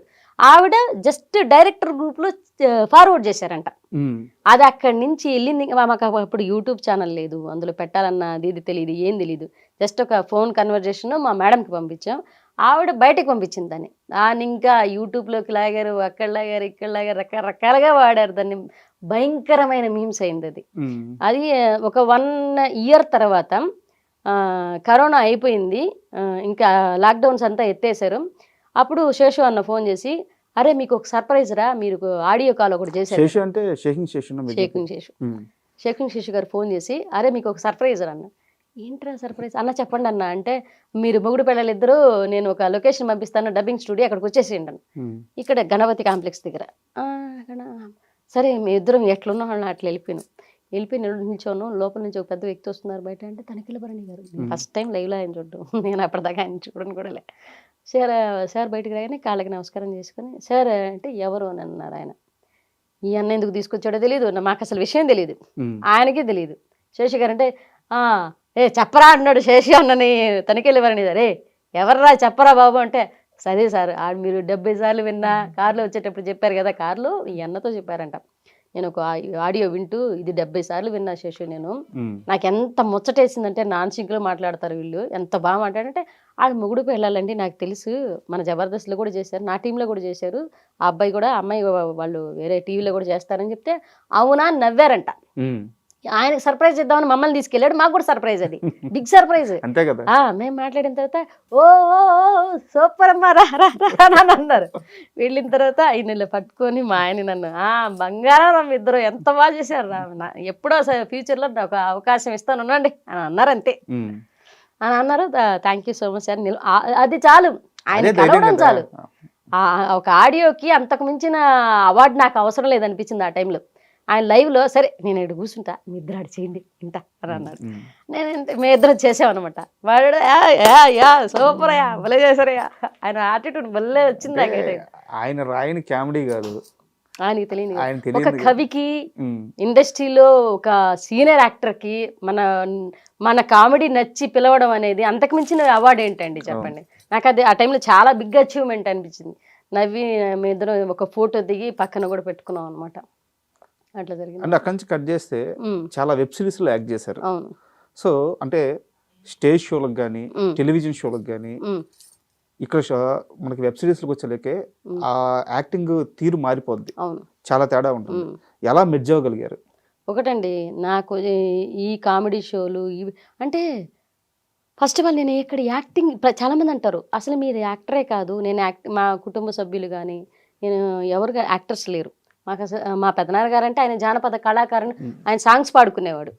కానీ ఏ ఇండస్ట్రీకి సంబంధం లేకుండా వచ్చి యాక్టింగ్ ఎక్కడా నేర్చుకోకుండా జనాల్ని మెప్పించడం, అందులో కమెడీనిగా స్టార్ట్ అవ్వడం, అన్ని నవరసాలు అన్నీ చేయగలడం ఒక ఎత్తు అయితే కామెడీ చేయడం అనేది పూర్తి కామెడీ చేసేవాళ్ళు మిగతా ఏ క్యారెక్టర్ అయినా చేయగలరండి.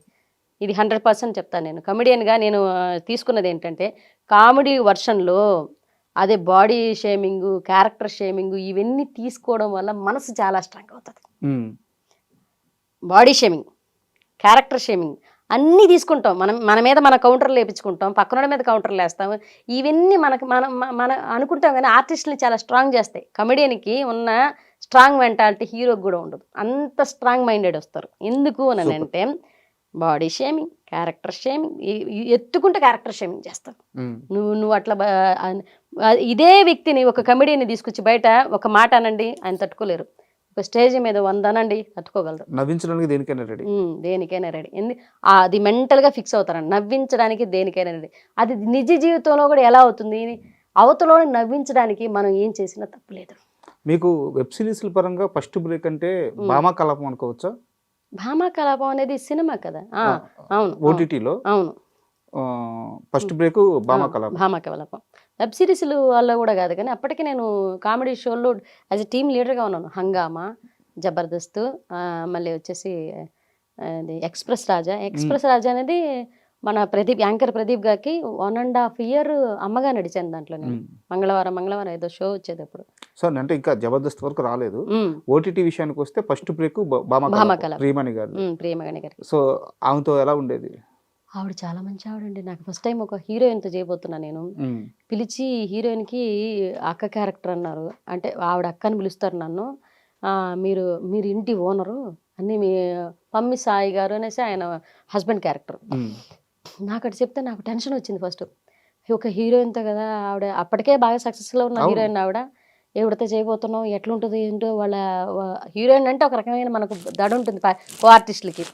వాళ్ళు ఎలా తీసుకుంటారో, మనం పక్కన ఎక్కడ ఉండాలో ఏంటో ఇవన్నీ. ఆవిడ క్యారవాన్ నుంచి వచ్చి ఆవిడ క్యారవాన్లో కూర్చోగా నేను చూడలేదండి భామాకలాపం సినిమాలో. ఎందుకోనంటే ఆవిడ సెట్లోనే ఎక్కువ శాతం ఉన్నారు. సెట్లోనే ఎండ వస్తున్నా సరే ఒక తెర వేసి ఆవిడ కూర్చునేవాళ్ళు అనమాట. టెంట్ ఒకటి వేసి ఆవిడ కూర్చోబెట్టేవాళ్ళు. ఆవిడ వెళ్ళరు. నేను ఆవిడని చూసి నేను అప్పుడే సినిమాల్లోకి వస్తూ నేను ఆవిడని చూసి కొన్ని నేర్చుకున్నాను అనమాట. ఆవిడ ఎంతసేపు ఉన్న సరౌండింగ్స్ని ఎంత హెల్దీగా భావిస్తారంటే, ఇప్పుడు డీ షోలో ఆవిడ జడ్జిగా ఉన్నారు. ఎప్పుడు కూడా మనం ఎదిగేటప్పుడు బాండింగ్స్ అనేవి, గౌరవాలు అనేవి, చుట్టుపక్కల వాళ్ళని గమనించడం అనేది ఎంత ముఖ్యమో నాకు అప్పుడు అర్థమైంది. అదొక ప్లస్ పాయింట్ నాకు తెలిసిందనమాట. సీనియర్ యాక్టర్స్ని కలవడం వల్ల మనకు తెలిసే విషయాలు ఏంటంటే, ఇలా ఉంటే కూడా యాటిట్యూడ్ ఇలా ఉండాలి, ఎదిగే కొద్దీ మనం వీళ్ళని గమనించుకోవాలి పక్కవారిని అనేసి నాకు అదొక ఒక పాయింట్ అయితే రైజ్ అయింది బాగా. ఆవిడ వచ్చినప్పటి నుంచి రండి, నేను దూరంగా నిల్చున్నాను. నేను ఆవిడ హీరోయిన్ ఎలా తీసుకుంటారు అంటే, ఈ స్ట్రగుల్ పడి వచ్చి టీమ్ లీడర్స్ మధ్యన ఎంత చూసి వచ్చున్నాను కాబట్టి ఒక్కో రకమైన యాటిట్యూడ్తో ఉంటారు. సరే మనం హీరోయిన్తో చేస్తున్నాం, మనం ఎందుకు దగ్గరికి వెళ్ళి మాట్లాడడం, ఇదంతా ఎందుకు, మన సీన్ వచ్చినప్పుడు చేసుకొని వచ్చేద్దాం. నేను దూరం కూర్చుంటే ఏంటి అక్కడ అనింది. మేడం అంటే రండి ఎందుకు అక్కడ అనింది. లేదు జస్ట్ అక్కడికి నా దగ్గర కూర్చోవద్దా అనింది. అయ్యో అలా ఏం లేదు మేడం అంటే, మరి ఎందుకు కూర్చోండి, పేరేంటి అనింది. నీరజ అంటే, నీరజ గారనే మాట్లాడింది. నీరజ గారు కూర్చోండి, ఏం చేసేవారు ఇంతకుముందు అంటే, షోలు చేశారు మేడం అంటే, ఓ సూపర్ మా పిల్లలు పెళ్ళయిందా, పిల్లలు ఫోటో చూపిస్తే చూస్తున్నారు, హస్బెండ్ ఏం చేస్తారని అడుగుతారు. కన్వర్జేషన్ ఆవిడే జరిపారనమాట. ఆవిడ క్వశ్చన్ అడుగుతుంటే అవును మేడం నేను సమాధానం చెప్తుంటే, ఫ్రీగా ఉండండి, ఫ్రీగా మూవ్ ఆన్ అవ్వండి, పర్లేదు ఏం కాదు, మీకన్నా నేను సినిమాల ముందు వచ్చినా అంతే, నేను ఒక హీరోయిన్, మీరు క్యారెక్టర్స్, మీరు లేకపోతే నేను లేను, నేను లేకపోతే మీరు లేరు, మనం అందరం లేకపోతే వీళ్ళందరూ లేకపోతే మనం అందరం లేదు, ఇదే పాయింట్ గుర్తుపెట్టుకో, భయపడద్దు ఇప్పుడు కూడా. నేను కరెక్టే కదా అనుకుని కూర్చొని, కానీ సెకండ్ డే కూడా నేను బార్డర్ సారి మాట్లాడలేదు. ఆవిడ పిలిస్తేనే మాట్లాడుతూ ఉండేది, కానీ పక్కగా కూర్చోరు. ఆ సినిమా అయిపోయేంత వరకు 7 days ఏమో కాల్ షీట్ ఇచ్చారు. ఆ 7 days ఆవిడ పక్కన కూర్చున్నాను. మామూలుగా హీరోయిన్స్ అలా ఉండరంట సెట్లో ఉన్నారు. నేను ఫస్ట్ టైం నేను ఒక హీరోయిన్తో, అంటే మిగతా హీరోయిన్లతో కూడా ఈ రీసెంట్గా చాలా చేశాను నేను, హీరోలతోటి హీరోయిన్ తోటి. బట్ ఆవిడని చూసినంత తర్వాత మళ్ళీ నేను యాంకర్స్ని కూడా అంత దగ్గరగా ఎవరిని చూడలేదు, అంత ఫ్రీగా. నేను 1.5 year ప్రదీప్ గారికి యాంకర్ అమ్మగా చేస్తే, నేను ప్రదీప్ గారి రూమ్ దగ్గర దరిదాపులు కూడా నేను ఎప్పుడు పోలేదు. స్టేజ్ మీద మాట్లాడతారు, స్టేజ్ దిగిన తర్వాత ఎవరి దారి వాళ్ళది. మళ్ళీ శ్రీముఖి గారు రూమ్ దగ్గరికి వచ్చి మాట్లాడతారు, శ్రీముఖి గారి దగ్గర తీసుకుంటారు. శ్రీముఖి గారు క్లోజ్గా, అంటే శ్రీముఖి గారితో జూలకటక అని ఒక షో నడిచింది, అది కూడా 1.5 year నడిచింది. అప్పుడు ఆవిడ ఇంకా ఫ్రీగా మూవ్ అయ్యారు అనమాట, మాట్లాడతారు. యాంకర్ ప్రదీప్ గారు అంటే ఆడవాళ్ళతో చాలా తక్కువ మాట్లాడతారు, ఆయన మరీ క్లోజ్గా ఉంటే తప్ప. నేను అమ్మ క్యారెక్టర్ చేస్తున్నా సరే అది చూడగానే లేచి నిలబడి అమ్మ బాగున్నారా, కూర్చోండి, తర్వాత మీ క్యారెక్టర్ ఇవాళ ఏం చేయబోతారు, అంత స్టేజ్ వరకు. స్టేజ్ దిగేత ఆయన మళ్ళీ ఆయన బాగా మొహమాటం, మళ్ళీ దిగి వెళ్ళిపోయేవాళ్ళు అనమాట. మనకు మాట్లాడడానికి మొహమాటం వస్తుంది చూస్తే, మనకు మాట్లాడడానికి కూడా నాకు ఒక రకమైన, మనం అనవసరంగా గెలికి మాట్లాడడం ఎందుకు, మనం ఫ్రెండ్షిప్ పెంచుకోవడం ఎందుకని నేను ఆ రకమైన మనసత్వం కామ్గా ఉంటాను అనమాట. నాతో మాట్లాడితే నేను బాగా మాట్లాడతాను, నాతో మాట్లాడలేకపోతే వాళ్ళు దూరంగా ఉంటున్నారంటే వాళ్ళు మనం ఇబ్బంది పెట్టద్దు, మన స్నేహం వాళ్ళకి ఇబ్బంది కలగకూడదు, మన ఫ్రెండ్షిప్ని అవతల వాళ్ళ మీద రుద్దకూడదు అనుకుంటాను నేను. బట్ ఆయనకి రెస్పెక్ట్ అయితే ఉంది, రెస్పెక్ట్ ఉంది, మాట్లాడుతున్నారు, అంతవరకు చాలు, అభిమానం ఉంది అనుకున్నాను నేను. సూపర్. అండ్ ముఖ్యంగా నెల్లూరు నీరజానంగానే చాలా మందికి ఇప్పటికీ ఉన్న డౌట్ ఏంటంటే, జబర్దస్త్ నుంచి ఎందుకు బయటకు వచ్చారు? యాక్చువల్గా జబర్దస్త్లో ఇప్పుడున్న కామెడీ చూస్తుంటే మీరు చేసే కామెడీలో సగం కూడా ఎవరు చేయలేరు. నేను ఓపెన్గా స్టేట్మెంట్ ఇస్తున్నాను. మీ కామెడీలో అంత క్వాలిటీ ఉంటుంది, అంత ఫన్ ఉంటుంది. మీలాంటి వాళ్ళు అలాంటి ఒక మంచి ప్లాట్ఫామ్ మీద ఉండడానికి 100% అర్హత ఉంది. టీమ్ లీడర్గా కూడా ఎదిగారు. అలాంటి స్థాయి నుంచి అసలు పూర్తిగా బయటకు ఎందుకు వచ్చారు? ఏమండి నాకు ఎక్కడ బాధేసిందంటే జబర్దస్త్లో 12 ఎపిసోడ్లు టీం లీడర్ పిలిచారు, టీం లీడర్గా అనౌన్స్ చేశారు. మా సుబ్బుగానికి నన్ను ఆమెకి నేమ్ ఒక బ్రాండ్ నేమ్ ఉందన్న, ఆమె పేరే పెడతామన్నా, నెల్లూరు నిర్జ. సరే మా ఆయన పేరు నాకు మింగిల్ చేసి పెట్టమన్నా, వద్దన్నారు. సరే మా ఆయన నాకన్నా ముందు మా ఆయన చాలా రైటర్గాను మా టీం తీసుకురావడానికి చాలా బాగా కష్టపడ్డారు. ఆయన మొదటి నుంచి కష్టపడ్డ వ్యక్తి. ఆయన పేరు పెట్టమని అన్నా కూడా సరే నీ పేరే అని అన్నారు. సరే నా పేరే చేశారు, బాగానే ఉంది. అదంతా కూడా కాదు, ఒక 10 ఎపిసోడ్లు చేసిన తర్వాత ఒక మెంటల్ ప్రెజర్ ఇచ్చారండి. మెంటల్ ప్రెజర్ ఇచ్చారు. ఎట్లా అంటే ఇప్పుడున్న కొత్తదనం కావాలి, మీ రైటింగ్లో ఇది మనం హెల్దీ కామెడీ చేసేసరికి ఉంటుంది, బూత్ కామెడీ కొంచెమన్నా ఉంటుంది, అది లేకుండా జనాలు చూడరు. ఈ రోజుల్లో అంత అప్డేట్ అయ్యారనమాట. కామెడీ అంటే బూత్ అన్న సెన్స్లో వెళ్ళిపోతున్నారు ఇప్పుడు ఏంటి కామెడీ అంటే బూత్. చందేల గారు పక్కన పెడితే ప్రసాద్ బెహరా వీళ్ళందరూ ఇచ్చేదే. మా సుబ్బు గారు కూడా చాలా హెల్తీ రైటింగ్ రాస్తారు, కానీ ఆయన్ని కూడా మెల్ట్ చేసి బూత్ రాపిస్తారనమాట కొన్ని షోలు. అలా కూడా రాయించారు, జూలగటగా రాయించారు, అట్లనే జబర్దస్త్ కూడా రాయించారు అట్లాగే. కానీ ఇంకా మోర్గా కావాలి, ఇంకా మోర్గా కావాలి, ఇంకా మోర్గా కావాలి, మీరు ఇవ్వలేకపోతున్నారు అనేది కొన్ని మాటలు అన్నారన్నమాట డైరెక్టర్స్ అన్ని టీం కొంతమంది అన్నారు. మీరు ఇవ్వలేకపోతున్నారు, ఇంకా చేయాలి, ఇంకా చేయాలి, ఇంకా చేయాలంటే ఓహో మనం చేసేది ఏదో వీళ్ళకి సరిపోవట్లే. మేము అప్పటికి ఒక షో దగ్గర జబర్దస్త్లో వచ్చేసరికి ఏంటంటే జబర్దస్త్లో లాక్ అయిన తర్వాత మిగతా షోలకి వెళ్ళటానికి ఉండదు, సీరియల్కి వెళ్ళటానికి ఉండదు, వెబ్ సిరీస్కి వెళ్ళడానికి. ఎందుకంటే నెలలో ఒక 4 రోజులు 5 రోజులే కదా అంటారు. షూట్ 5 రోజులు 4 రోజులేనండి నెలకి. కానీ దానికి పడే స్ట్రగుల్ ఉంటుంది చూసారా. ఒకసారి రైటర్లు తీసుకెళ్ళాలి, ఒకసారి రిహార్సల్కి వెళ్ళాలి, దాని ఒకసారి అవన్నీ వినిపించడానికి ఎన్ని స్టోరీలు ఉంటాయి, అన్ని స్టోరీలు డిస్కషన్స్కి అంటారు. ఆ డిస్కషన్స్కి వెళ్ళిన తర్వాత ఇన్ని స్క్రిప్ట్లు అనేవన్నీ చూస్తారు. మనం 20-30 స్క్రిప్ట్లు మా సుబ్బుకి ఒక జబర్దస్త్కి ఈ హంగామాకి ఈ రాసి ఒకనొక టైంలో మైగ్రేన్ అటాక్ అయింది. ఓకే, మైగ్రేన్ అటాక్ అయ్యేసి తనకేంటంటే ఇంకా ఒక రైటర్కి ఇంకా రాయి సపోర్టర్ లేరు, తన ఆలోచించుకోవాలి, రాసుకోవాలి. కూర్చుంటే మా టీం కూర్చుంటాను, నేను కూర్చుంటాను, అది కాదు నాన్న ఇది అనుకుంటాం, అక్కడే లైవ్లో ఎడిటింగ్ అనుకుంటూ రాసుకుంటూ ఉంటాం. కానీ తనకేంటంటే వీళ్ళు పెట్టే మెంటల్ ప్రెషర్కి మైగ్రేన్ ఎక్కువైపోతుంది. ఈ 10 స్క్రిప్ట్లు తీసుకెళ్తే ఇది నచ్చలేదంటారు, అది నచ్చలేదంటారు. అక్కడ ఒక రైటర్ని ఇచ్చారు. ఆ రైటర్ ఏంటంటే మనకు అక్కడ నాకు ఒకనొక పాయింట్లో మేము చెప్పిన స్క్రిప్ట్లు వాళ్ళకి నచ్చేది లేదు. ఓకే, వాళ్ళకి నచ్చేది లేదు. వాళ్ళు చెప్పిన స్క్రిప్ట్లే వాళ్ళు వేయించేవాళ్ళు.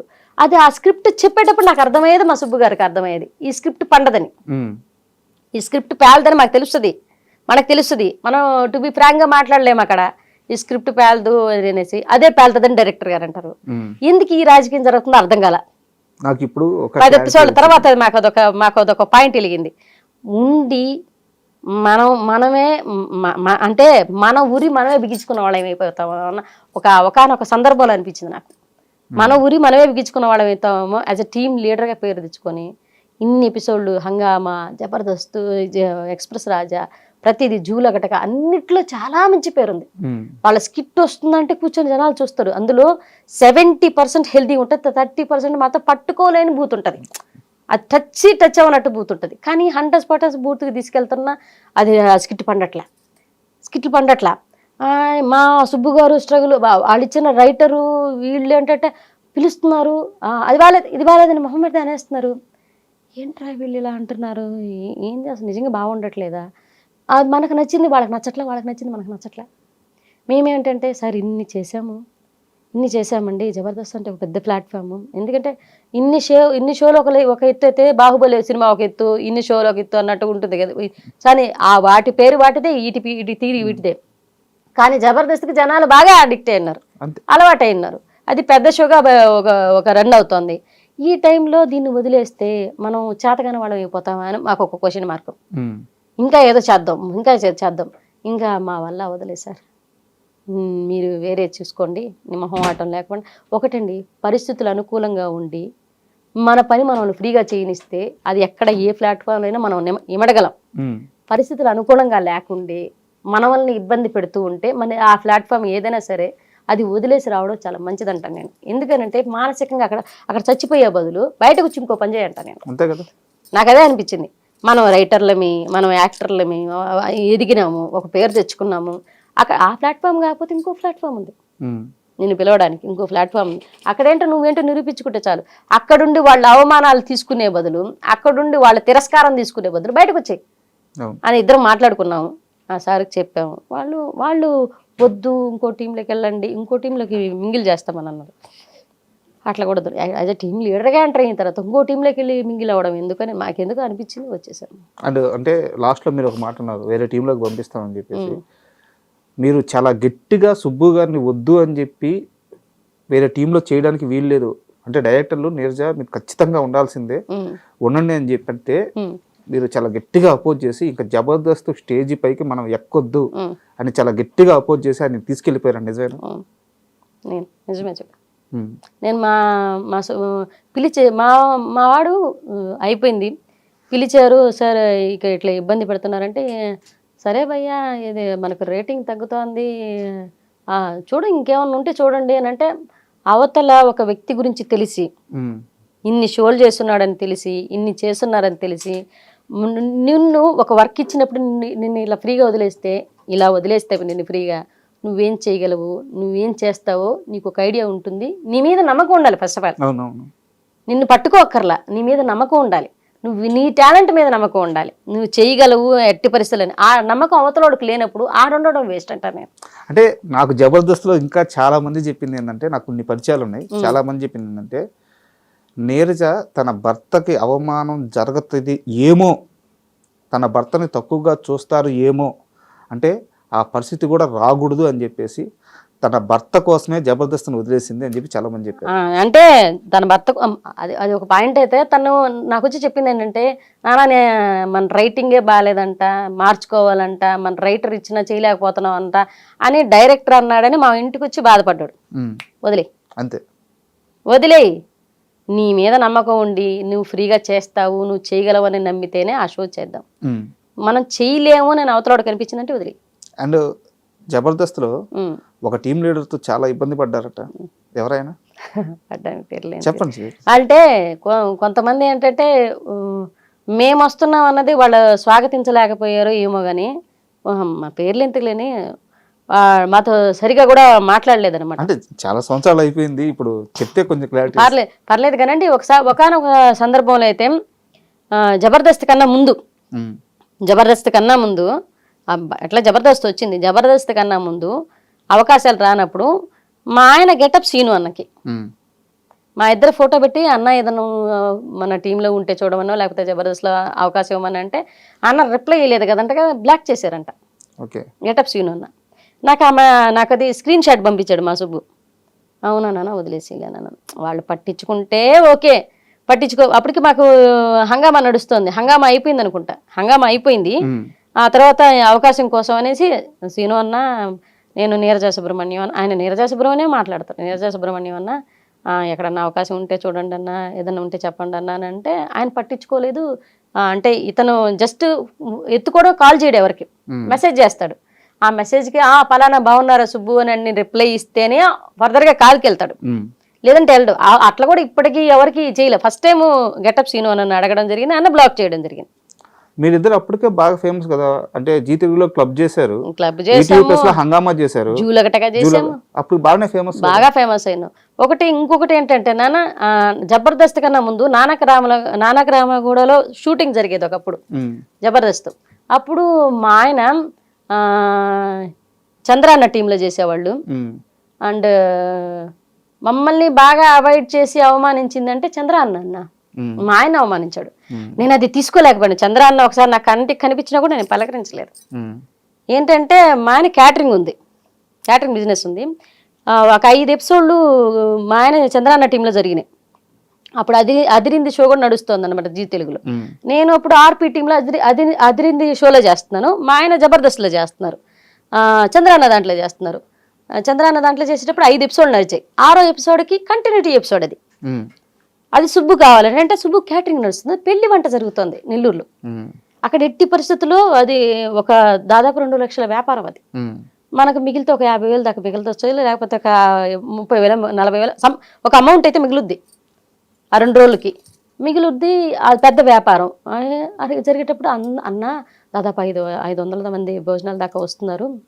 సో ఈ టైంలో ఈ ఒక్కరోజుకి ఎక్స్క్యూజ్ చేసి నా స్థానంలో ఎవరినన్నా పెట్టి కామెడీ షో అనేది ఆ స్థానంలో ఎవరినన్నా పెట్టి రన్ చేయొచ్చు. అంతే. నేను టీం లీడర్నండి, కో యాక్టర్స్ ఎవరినైనా పెట్టి రన్ చేయొచ్చు. నేను ఉండాలి important, Chandranna important, Subbu important character కాదు. సుబ్బు అనేది చిన్న క్యారెక్టర్. అది సుబ్బు బదులు అతని మీద కౌంటర్ వేసి రాత్రి ఓడి పెళ్ళాన్ని తీసుకెళ్ళిపోయిందనో ఏదో ఒక ఓడేసి దాన్ని తప్పించచ్చు. అవును, స్క్రిప్ట్ మన చేతిలో ఉంది. కానీ అన్న ఫోన్ చేసి నాతో మాట్లాడాడు. చంద్రన్న ఫోన్ చేసి సుబ్బు గురించి అడిగాడు, అమ్మా ఎందుకు రాలేదు అని అంటే, అన్న పరిస్థితులు ఏంటంటే ఆయన క్యాటరింగ్ వర్క్ అన్న అంటే, క్యాటరింగ్ బిజినెస్ ఉన్నప్పుడు క్యాటరింగ్ ఉన్నప్పుడు మడి కామెడీ షోలు కూడా చేసుకోమన్నాడు అని అన్నాడు. బిజినెస్ ఉంది కదా అదే చేసుకోమనొచ్చు కదా, ఇది కూడా చేసుకోమన్నాడు అని. చాలా తప్పుగా మాట్లాడుతున్నారన్న మీరు. అంటే ఒక ఆర్టిస్ట్కి ఒకే దాని మీద హైదరాబాద్కి వచ్చిన తర్వాత ఒక వ్యాపారం మీద నిలబడకపోతే ఇండస్ట్రీలో వచ్చే అవకాశాల వల్ల జరిగిపోద్దంటే ఎవరికి జరగదు. ఇప్పుడు సర్వానంద గారు హీరో హోటల్ ఎందుకు పెట్టుకున్నారండి? ఎందుకు పెట్టుకున్నారా మనం అడగగలమా? ఇప్పుడు చార్మి గారు పెద్ద హీరోయిన్గా నడిచింది, ఆవిడ ప్రొడక్షన్ ఆఫీస్ ఎందుకు పెట్టుకున్నారు? నిహారిక గారు నాగబాబు గారి కూతురు, ఆవిడ ప్రొడక్షన్ ఎందుకు నడుపుతున్నారు? ఈరోజు ప్రొడ్యూసర్గా ఎందుకు అయ్యారు? ఒక వ్యాపారం అనేది ఎవరి వ్యాపారం వాళ్ళదండి. మనం బిజినెస్ అనేది మన ఇష్టం అండి, మన బతుకు తెరువు కోసము, లేకపోతే దాంట్లో ఇంకా ముందుకు మన మీద మన నమ్మకం. బిజినెస్ అనేది పెట్టేవాడు అంటే గట్స్ ఉండేవాడు బిజినెస్ పెట్టగలడు ఎప్పుడు కూడా. అంటే వాడి మీద ఓ 10 మంది నేను సాకగలను, 10 మంది ముందుకు 10 మందికి వర్క్ ఇవ్వగలను, నా పాయింట్ ద్వారా 10 మంది బతుకుతారు అనేది వాడికి నమ్మకం ఉంటే, ముందు బిజినెస్ మ్యాన్కి వాడి మీద వాడికి నమ్మకం ఉంటేనే బిజినెస్ స్టార్ట్ చేస్తాడు. అది ఎవరైనా తెలిసిన విషయం. ఆ విషయం కానీ ఇక్కడ నాకు చిన్న డౌట్, చంద్ర గారికి ముందే చెప్పి ఆ రోజు షోకి వెళ్ళలేదా, చెప్పకుండా వెళ్ళిపోయారు? చెప్పారంట, నాకు కుదరదన్నా నాకు అంటే. కుదరకపోతే ఎట్లా అంటే, ఒకవేళ వీలుంటే వస్తా, వీలు కాకపోతే చెప్పలేను అని అన్నారంట. కానీ ఆయన వస్తానని ఆ మాట అన్నాడు కదా, నాకు వీలుంటే వస్తానన్నాడు కదా, వీలు చూసుకునే రావాలి కదా. ఒక ఆర్టిస్ట్కి చెప్పేసినప్పుడు రాకపోతే ఎలా అని చెప్పేసి ఆయన కొంచెం ర్యాష్గా మాట్లాడాడు. ర్యాష్గా అప్పటికి నేను జబర్దస్త్లో టీం లీడర్గా వెళ్ళాలి, మిగతా షోలు నుండి వస్తున్నాను. ఆయనకి వాళ్ళకేంటి, మేము జబర్దస్త్ చేస్తున్నాము, జబర్దస్త్ ప్లాట్ఫామ్ దాకా కూడా ఎందుకు వెళ్ళాను నేను చెప్తాను ఇప్పుడు తర్వాత. నేను జబర్దస్త్ చేస్తున్నాము, మేము పెద్దోళ్ళమి, వీళ్ళు మాకన్నా చిన్న షోలు చేస్తాను, వీళ్ళు చిన్నోళ్ళు అన్న ఫీలింగ్ లో వాళ్ళు కొంతమంది ఉన్నారు. అప్పుడు ఉన్నారండి. నేను షో దాకా వెళ్ళిపోతే ఒక షో అన్న కొంతమంది చెప్తే నా మొహం చూసి కూడా మాట్లాడిన వాళ్ళు లేరు జబర్దస్త్లో. నేను చెప్తున్నాను కదా, నా మొహం చూసి కూడా స్ట్రైట్గా మాట్లాడిన వాళ్ళు లేరు. ఇలా చూసి అంటే మేము ఇదే ఎంటర్టైన్మెంట్, జ్ఞాపిక ఎంటర్టైన్మెంట్స్లో మేము షోలు చేసుకునేవాళ్ళం. ఈటీవీ ప్లస్లో, వాళ్ళు ఈటీవీలో చేసేవాళ్ళు. ప్లస్సే తేడా, మేము ఈటీవీ ప్లస్లో చేసేవాళ్ళు. ఈటీవీ ప్లస్లో చేసేవాళ్ళని ఎవరిని ఈటీవీ దాకా రానిచ్చేవాళ్ళు కాదు, ఆ షో దగ్గర రానిచ్చేవాళ్ళు. ఆ షో దగ్గర పోతే అంటే ఒక రకమైన చిన్న ఎవరు పలకరించేవాళ్ళు కాదు, ఎవరు దగ్గర తీసుకునేవాళ్ళు, కొంతమంది మాత్రమే తీసుకునేవాళ్ళు. సరే తీసుకున్నా ఆఫర్ అయినా ఇస్తున్నారు కదా అని చంద్రన్న పిలిచారు. మాకు చంద్రన్న ఆ టైంలో మంచిగానే అనిపించింది. కానీ ఆయన ఒక్క సన్నివేశానికి రాలేదనేసి ఆయన తప్పుగా మాట్లాడడం అనేది బాగా నాకు నచ్చలేదనమాట. ఏంటి అది ఆ పని చేసుకునేటప్పుడు షూటింగ్లు ఎందుకు అని అన్నాడు. క్యాటరింగ్ చేసుకునేటప్పుడు షూటింగ్లు దేనికి అంటే, అన్న బిజినెస్లు చేసుకునే వాళ్ళు షూటింగ్లు చేసుకోరా? మన బతుకు తెరుగు బాగాలేనప్పుడు దీని మీద ఇది 10 రోజులు వస్తుందో 5 రోజులు వస్తుందో ఒక నెలలో షూటింగ్ వస్తుందో రాదు, అప్పుడు మా భుక్తి మా భోజనం జరిగేది ఎట్లా? ఆ బిజినెస్ ఉండబట్టే బతుకుతున్నాం, నా బిడ్డలు ఇద్దరు బతుకుతున్నారు. ఆయనకి చెప్పలేక సరేలేన్నా మీ ఇష్టం అని చెప్పేసుకొని కామ్గా అయిపోయాను అనమాట. మా ఆయనకి నేను ఫోన్ చేసి చెప్పాను, సరేలే నాన్న వదిలేసాయి. ఆయన బాధ. నేను సున్నితమైన పాయింట్లో ఆయన చాలా స్ట్రాంగ్ ఉంటారు, ఆయన సున్నితమైన పాయింట్లో నేను చాలా స్ట్రాంగ్ ఉంటాను. వదిలేసానన్నా, దాని గురించి బాధపడకు. ఆయన బాధపడ్డారు, తిట్టారు, అది ఇది అంతా చెప్పారు, నాకు వదిలేయమని చెప్పాను. ఆ తర్వాత చంద్ర అన్న ఒకసారి ఎదురుపడ్డా కూడా సరిగా మాట్లాడలేదు. మీరు మాట్లాడలేదు? ఆయన కూడా మాట్లాడలేదు, నేను లైట్ కామ్గా. దీని తరువాత నెల్లూరు నీరజ జబర్దస్త్ లో టీం లీడర్ గా వస్తుంది అని తెలిసి ఒక టీం లీడర్ వద్దు అని బాధించారట, ఆపాలని చూసారట. అది పేరెందుకు లేంది, అక్కడ అప్పటికే ఒక స్థాయికి వచ్చున్నారు వాళ్ళు అప్పటికి. కానీ రాఘవ అన్న బాగా సపోర్ట్ చేశారండి. రాఘవ అన్న, మీరు పేర్లన్నీ హైడ్ చేసేస్తున్నారు. పర్లేదు కానీ సపోర్ట్ చేసిన వాళ్ళని చెప్తున్నాను కదా. ఇప్పుడు గెటప్ సీను అన్న బ్లాక్ చేశాడు, దానికి ముందే ఇప్పుడు చెప్పాను. ఇప్పుడు చంద్రాన్న తిట్టారు, ఇంకా హైట్ చేయడం ఏముంది. కొంతమంది వద్దని, ఈ తిట్టిన వాళ్ళు ఎవరో ఒకరు ఉంటారు కాడ హైట్ చేసిన వద్దని చెప్పిన వాళ్ళ, ఆ డైరెక్టర్ చెప్పేవాళ్ళు అందరూ తెలిసిన వాళ్ళేనండి. ఈటీవీ అని అంటే ఇక్కడ చేసిన వాళ్ళు అక్కడ వాళ్ళ గురించి తెలియదా? ఇదే జబర్దస్త్లో చేసిన వాళ్ళు ఈరోజు నేను చేసిన జ్ఞాపిక ఎంటర్టైన్మెంట్స్లో చేస్తున్నారు. ఈ జ్ఞాపిక ఎంటర్టైన్మెంట్స్లో నాకు ఫుడ్ పెట్టింది జ్ఞాపిక ఎంటర్టైన్మెంట్స్, జబర్దస్త్ కూడా కాదు, నాకు జ్ఞాపిక ఎంటర్టైన్మెంట్స్. అక్కడే తయారు చేసిన ఒక బొమ్మలాగా బయటకు కూడా నేను అక్కడే ఎక్స్ప్రెస్ రాజా చేసా, అక్కడే హంగామాలు చేసా, అక్కడే వావ్ షోలకి గెస్ట్లుగా వెళ్ళా, అక్కడే సూపర్ మస్తీలు చేసాం. అంటే ఈటీవీ 20 అని నడిచేదన్నమాట. ఆ 20 ప్రోగ్రామ్స్ సూపర్ మస్తీలు అని పెట్టేవాళ్ళు. ఒక డిస్టిక్ వైజ్ ఒక ప్రోగ్రామ్ ఒక ఈవెంట్లు నడిచేవి. ఇప్పుడు పెద్ద పెద్ద సింగర్స్ వచ్చేవాళ్ళు, అక్కడే లైవ్ ఈవెంట్లు జరిగి ఆ ఈవెంట్లో చేసే వాళ్ళ ప్రతి ప్రోగ్రాంలో మమ్మల్ని పిలిచారండి. వాళ్ళు ప్రతి 5 సంవత్సరాలు జ్ఞాపిక ఎంటర్టైన్మెంట్స్ మమ్మల్ని పిలిచి ప్రోగ్రాంలు ఇచ్చి ఒక స్థాయికి తీసుకొచ్చింది వాళ్ళే. ఒక ఫుడ్ పెట్టింది వాళ్ళు 5 సంవత్సరాలు. వాళ్ళ దయ వల్ల ఈరోజు ఇండస్ట్రీ దాకా వచ్చాను నేను. నాకు జీ తెలుగు కామెడీ క్లబ్ తర్వాత ఒక ఆఫర్ ఇచ్చి నిలబెట్టింది మాత్రం జ్ఞాపిక ఎంటర్టైన్మెంట్స్. ఆ జ్ఞాపిక ఎంటర్టైన్మెంట్స్ ఉంటున్నామని చెప్పేసి నేను అప్పుడు ప్రవీణ మ్యామ్తో కూడా అన్నాను, నేను ఇక్కడ ఉంటున్నామని అక్కడ వాళ్ళు ఎవరు మాట్లాడట్లేదమ్మా, అక్కడికి పోయినా రిసీవ్ సరిగా చేసుకోవట్లేదు, అప్పుడప్పుడు పోయినా రిసీవ్ చేసుకోవట్లేదని. వన్స్ అక్కడ ఆర్టిస్టులు అందరినీ ఇప్పుడు ఈరోజు ఈవిడ ఫ్యామిలీ స్టార్స్ యాంకర్స్గా చేస్తున్నారు. ఫ్యామిలీ స్టార్ మొత్తం అందరిని తీసుకొచ్చి చేస్తున్నారు. ఇక్కడ జబర్దస్త్కి వచ్చిన తర్వాత రాఘవ గారు ఏం సపోర్ట్ చేశారు? ఇందాక చెప్తున్నారు రాఘవ అన్న ఏమన్నారు, ఎన్నోసార్లు నాకు చెప్పిన పెద్ద కాంప్లిమెంట్ ఏంటంటే, అరే మీ స్కిట్లు చూసి చాలా స్కిట్లు నేను చేశాను, మీ స్కిట్లు హంగామాలు వస్తాయి, వాటికి మార్పులు చేర్పులు చేసి నేను కొన్ని స్కిట్లు మాయాజాలం చేశాను ఇక్కడ అంటే, థ్యాంక్ యూ అన్న, thank you so much. Line అంటే సంవత్సరాల తరబడి కామెడీ షో చేసేటప్పుడు ఒక్కొక్కసారి లైన్స్ దొరకవండి. ఒక టీం లీడర్గా చెప్తున్నాను నేను, లైన్స్ దొరకవు. ఎంత స్ట్రగుల్ ఫీల్ అవుతుందంటే, అదే అద్దామా, అది ఆల్రెడీ చేసేమేమో, ఇంకెవడన్నా చేసి మనం ఒక లైన్ తీసుకెళ్ళి చేసేటప్పుడు ఆల్రెడీ ఇది చేసేసారా భయ్యా అంటారు. వారిని ఇది చేశారా, దాన్ని ఇంకొంచెం లోతుగా ఎక్కడికైనా తీసుకెళ్దామా, ఆ పాయింట్ నుంచి ఇంకో పాయింట్కి తీసుకెళ్దాం, అక్కడి నుంచి ఇక్కడ. ఈ స్ట్రగుల్ పీరియడ్లో వాళ్ళది మేము చేసిన వాళ్ళు మాది చేసిన తప్పే ఉందని చెప్పి, కాకపోతే మార్పులు చేర్పు కథను కొంచెం మారుస్తాం. సినిమా లవ్ స్టోరీ, లవ్వే ప్రధానం, లవ్ స్టోరీ ఒకటే, కానీ అందులో హీరోయిన్ లవ్ చేస్తుంది, హీరో లవ్ చేయడం, ఇట్లా కథలు మార్చుకుంటూ ఉంటారు. అట్లే వాళ్ళు కామెడీ ఒకటే, కానీ జోనర్స్ మాడిపోతూ ఉంటాయి. రాఘవ గారు మంచిగా మాట్లాడారు. తర్వాత రాను రాంప్రసాద్ అన్న బాగా మాట్లాడారు. ఇంకెవరు సుధీర్ గారు కానీ గెటప్ సీను అన్న కానీ వీళ్ళెవరు మాట్లాడలేదు. రాఘవ అన్న బాగా మాట్లాడారు. రాఘవ అన్న బాగా మాట్లాడారు, మిగతా వాళ్ళు అంత తక్కువ. అండ్ మీ స్కిట్స్ లో చాలా స్కిట్స్ లో నరేష్ చాలా ఎక్కువ చేశాడు. రీసెంట్ గా వాళ్ళు ఇచ్చారు, నరేష్ వాళ్ళే ఇచ్చారు.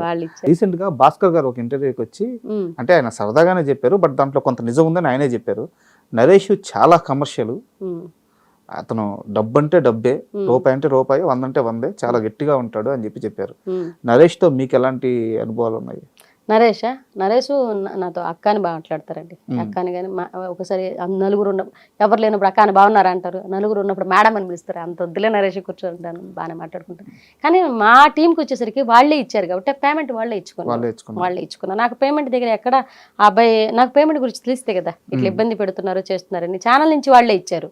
నేనేమంటాను, మా సుబ్బు గారు మా జోనర్ వదలండి సార్, నేను కొన్ని పెట్టానండి అక్కడ, మా జోనర్ వదలండి, మా సీను అన్న, నేను, మా సుబ్బు గారు, మేము ముగ్గురు కలిసి ఇంకొక ఇద్దరిని కలుపుకొని ఒక టీం లాగా చేస్తాము, మాది ఇదే కదా అన్నాడు. మా సీను అన్న అవాయిడ్ చేశారు. ఫస్ట్ ఆఫ్ ఆల్ నరేష్ని ఇచ్చారు, సరే రన్ అవుతున్నాం.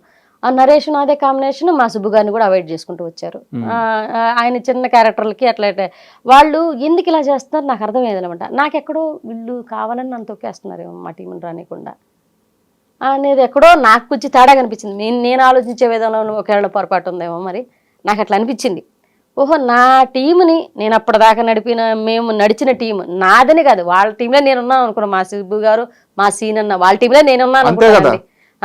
నాతో వచ్చిన వాళ్ళతో నన్ను కానివ్వకుండా మా వాళ్ళందరిని అవాయిడ్ చేసి నన్ను ఒక్కదాన్నే తీసుకొచ్చారు. నేను ఒకదాన్నే కాదు, వాళ్ళు ఇద్దరు లేకపోతే నేను లేను అసలు. వాళ్ళిద్దరు సీను అన్న, సుబ్బు, వీళ్ళిద్దరు ఉండడం వల్లే మా టీం అంటే ఒక గెటప్ సీను అన్న అండ్ సుధీరు, రామ్ ప్రసాద్ అన్న, వీళ్ళు ఎలా ఒక టీమ్గా ముగ్గురు ఉంటే ఎలా పర్ఫామ్ చేస్తారో మేము ముగ్గురు ఉంటే అలా పర్ఫామ్ చేస్తాం. ఒక ఫ్లో ఉంటుంది. నాకు అది తెలుసు.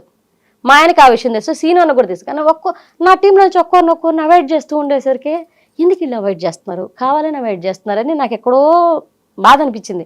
కావాలని అవాయిడ్ చేస్తూ మేము చేయగలిగిన దాన్ని వాళ్ళ అవతల వాళ్ళకి నేర్పించాలి, నెల్లూరు యాస నేర్పించాలి. వాళ్ళకి మనం ఇచ్చిన స్కిట్ నచ్చుకుంది, బాగాలేదని వేస్తున్నారు, వెళ్ళిపోమంటున్నారు. నాకెక్కడో రాజకీయం జరుగుతున్న భావన కలిగింది. సో అక్కడితో అంతా క్లోజ్.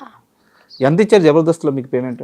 ఫర్ ఎపిసోడ్ 50,000 40,000 అండి మొత్తం మీ టీం మొత్తానికి కలిపి? మొత్తానికి కలిపి. రైటర్ కూడా మేము ఎంచుకోవాలి. రైటర్ అమౌంట్ మందే ఉంటుంది. తర్వాత రైటర్కి 10,000 తీసుకుంటారండి ఒక రైటర్. ఓకే, వాళ్ళు ఇస్తారా రైటర్? లేదు, మనం వేసుకోవాలి. రైటర్కి మనం ఇచ్చిన తర్వాత సుబ్బు గారికి నాకు ఇంకా కో యాక్టర్ నడుస్తారు.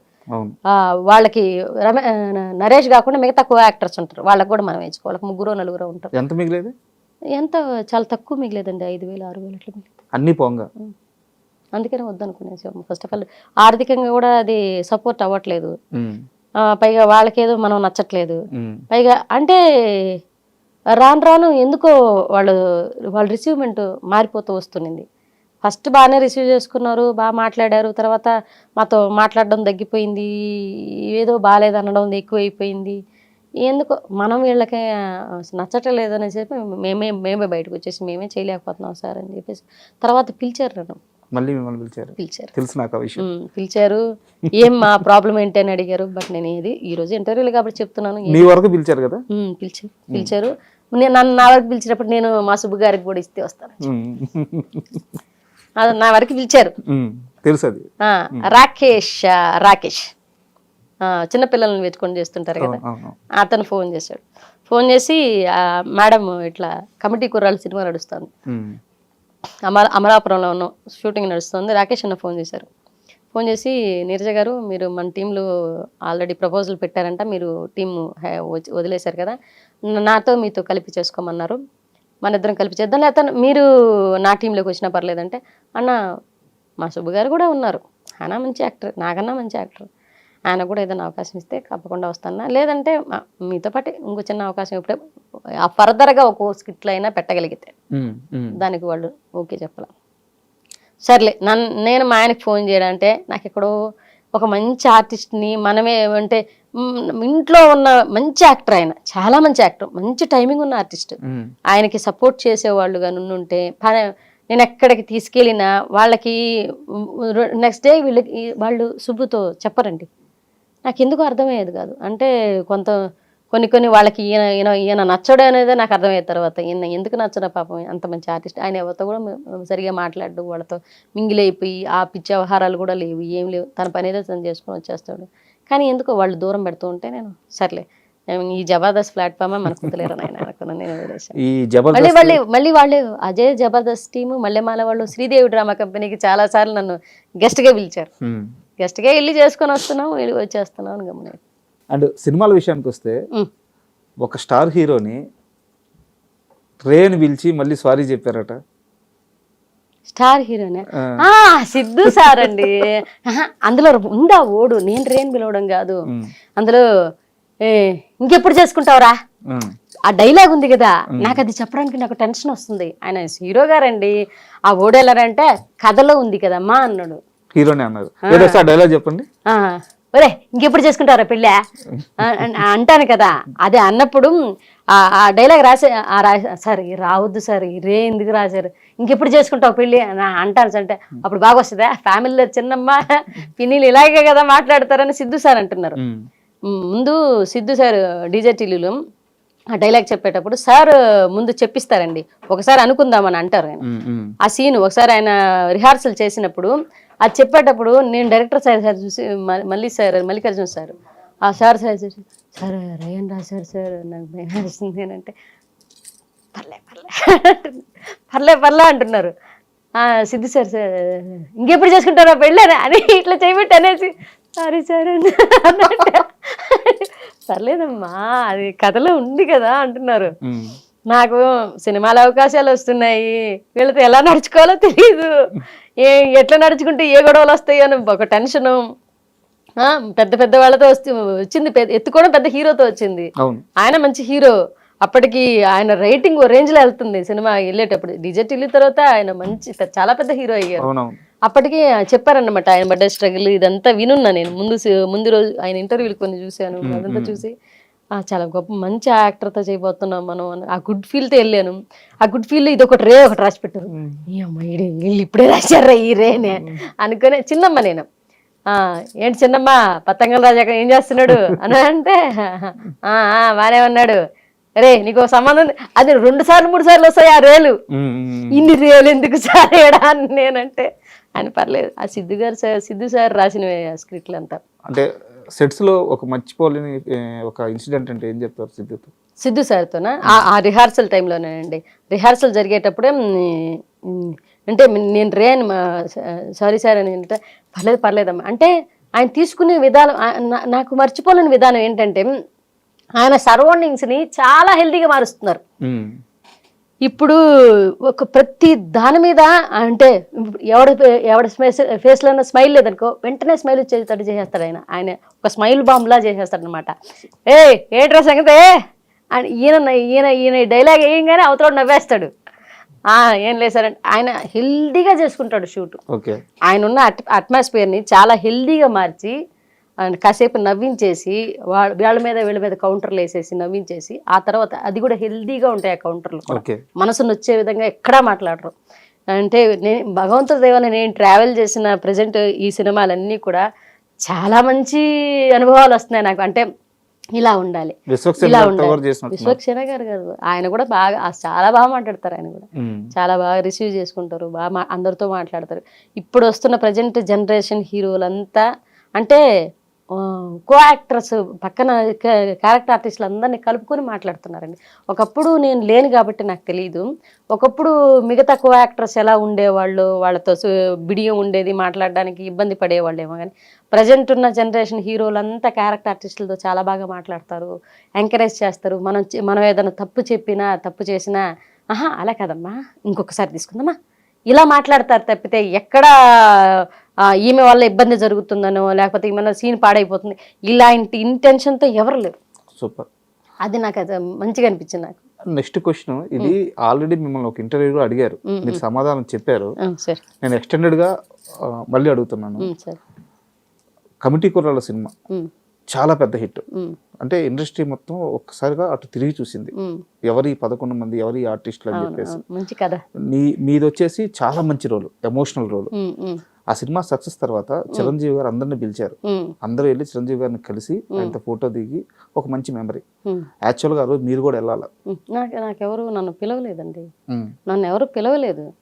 యాక్చువల్లీ మా ప్రసాద్ బెహ్రా ఏమన్నాడు, చిరంజీవి సార్ దగ్గరికి పోతున్నారని నాకు ఎవరో చెప్పలేదు. ఇట్లా నన్ను పిలుచుంటే నేను చిరంజీవి సార్ దగ్గరికి ఎవరు పోకుండా ఉంటారండి.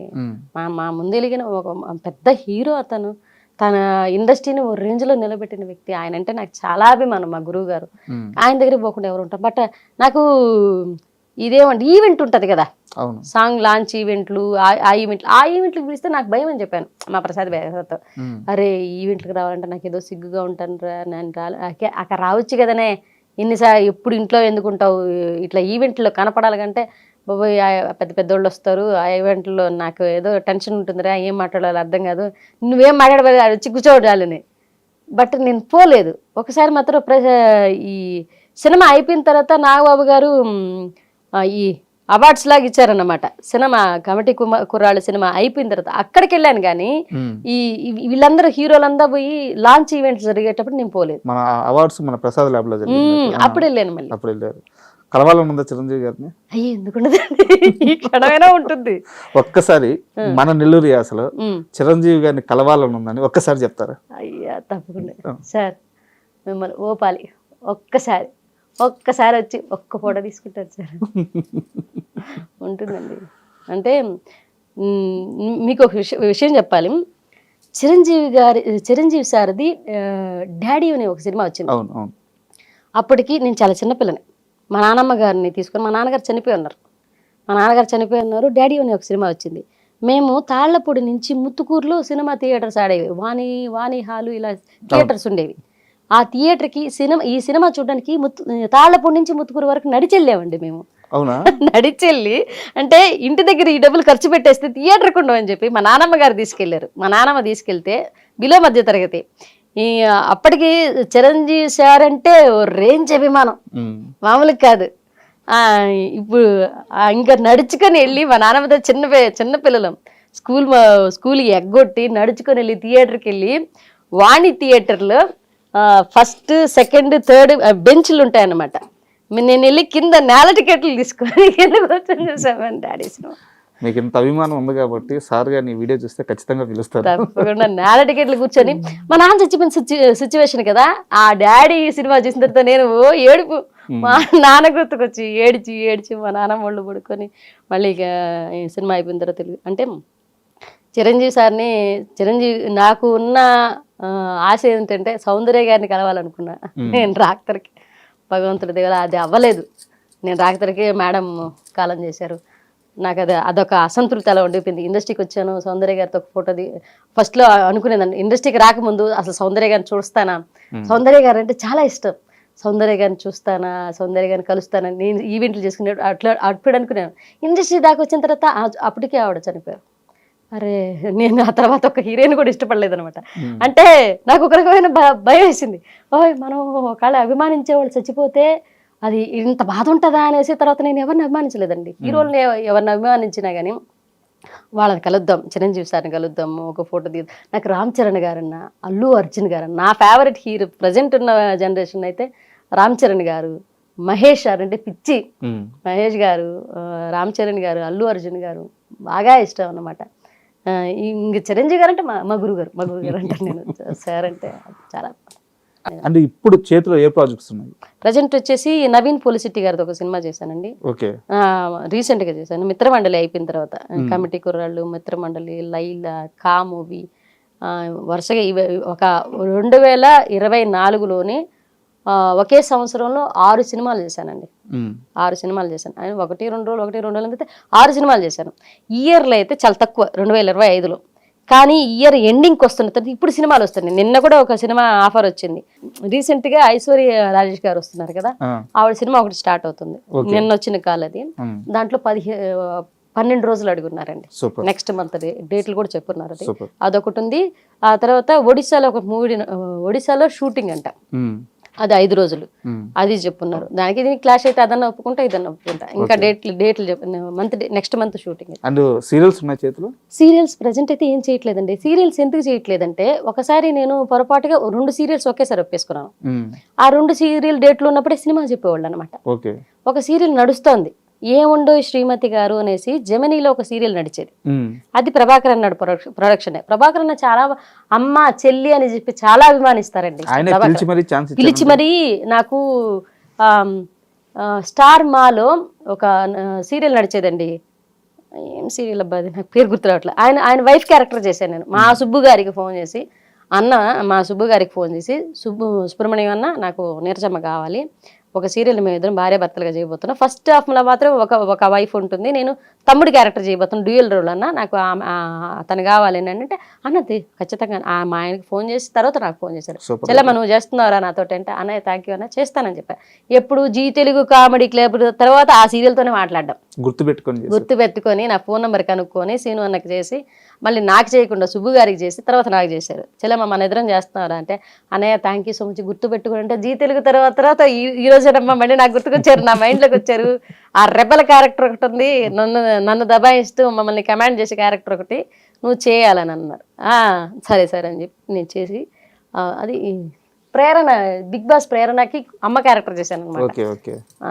ప్రసాద్ బెహ్రా మీకు ఇంత క్లోజ్ కదా, తన పైన ఆ లైంగిక ఆరోపణల కేసు రావడం, తన అరెస్ట్ అవ్వడం, ఆ పీరియడ్ లో మీకు ఎలా అనిపించింది? బాధేసిందండి. అంటే మీరు నమ్మారా? ఆమె కూడా నాకు తెలిసిన అమ్మాయి, నాకు తెలిసిన అమ్మాయి, ఈ అబ్బాయి నాకు తెలిసిన అమ్మాయి. ఆమెతో నేను మాట్లాడి అంటే వాళ్ళ వ్యక్తిగత జీవితాలు నేను ఇప్పుడు మీడియా ముందు కూడా మాట్లాడకూడదు, బట్ వాళ్ళిద్దరూ నాకు తెలుసు, నేను ఆమెతో మాట్లాడాను అనమాట. కాదురా ఎప్పుడు ఆ రోజు నేను షూట్కి అసలు వెళ్ళలేదు, వాళ్ళిద్దరు గొడవ జరిగిన రోజు. నా పోర్షన్ అయిపోయింది అక్కడతోటి.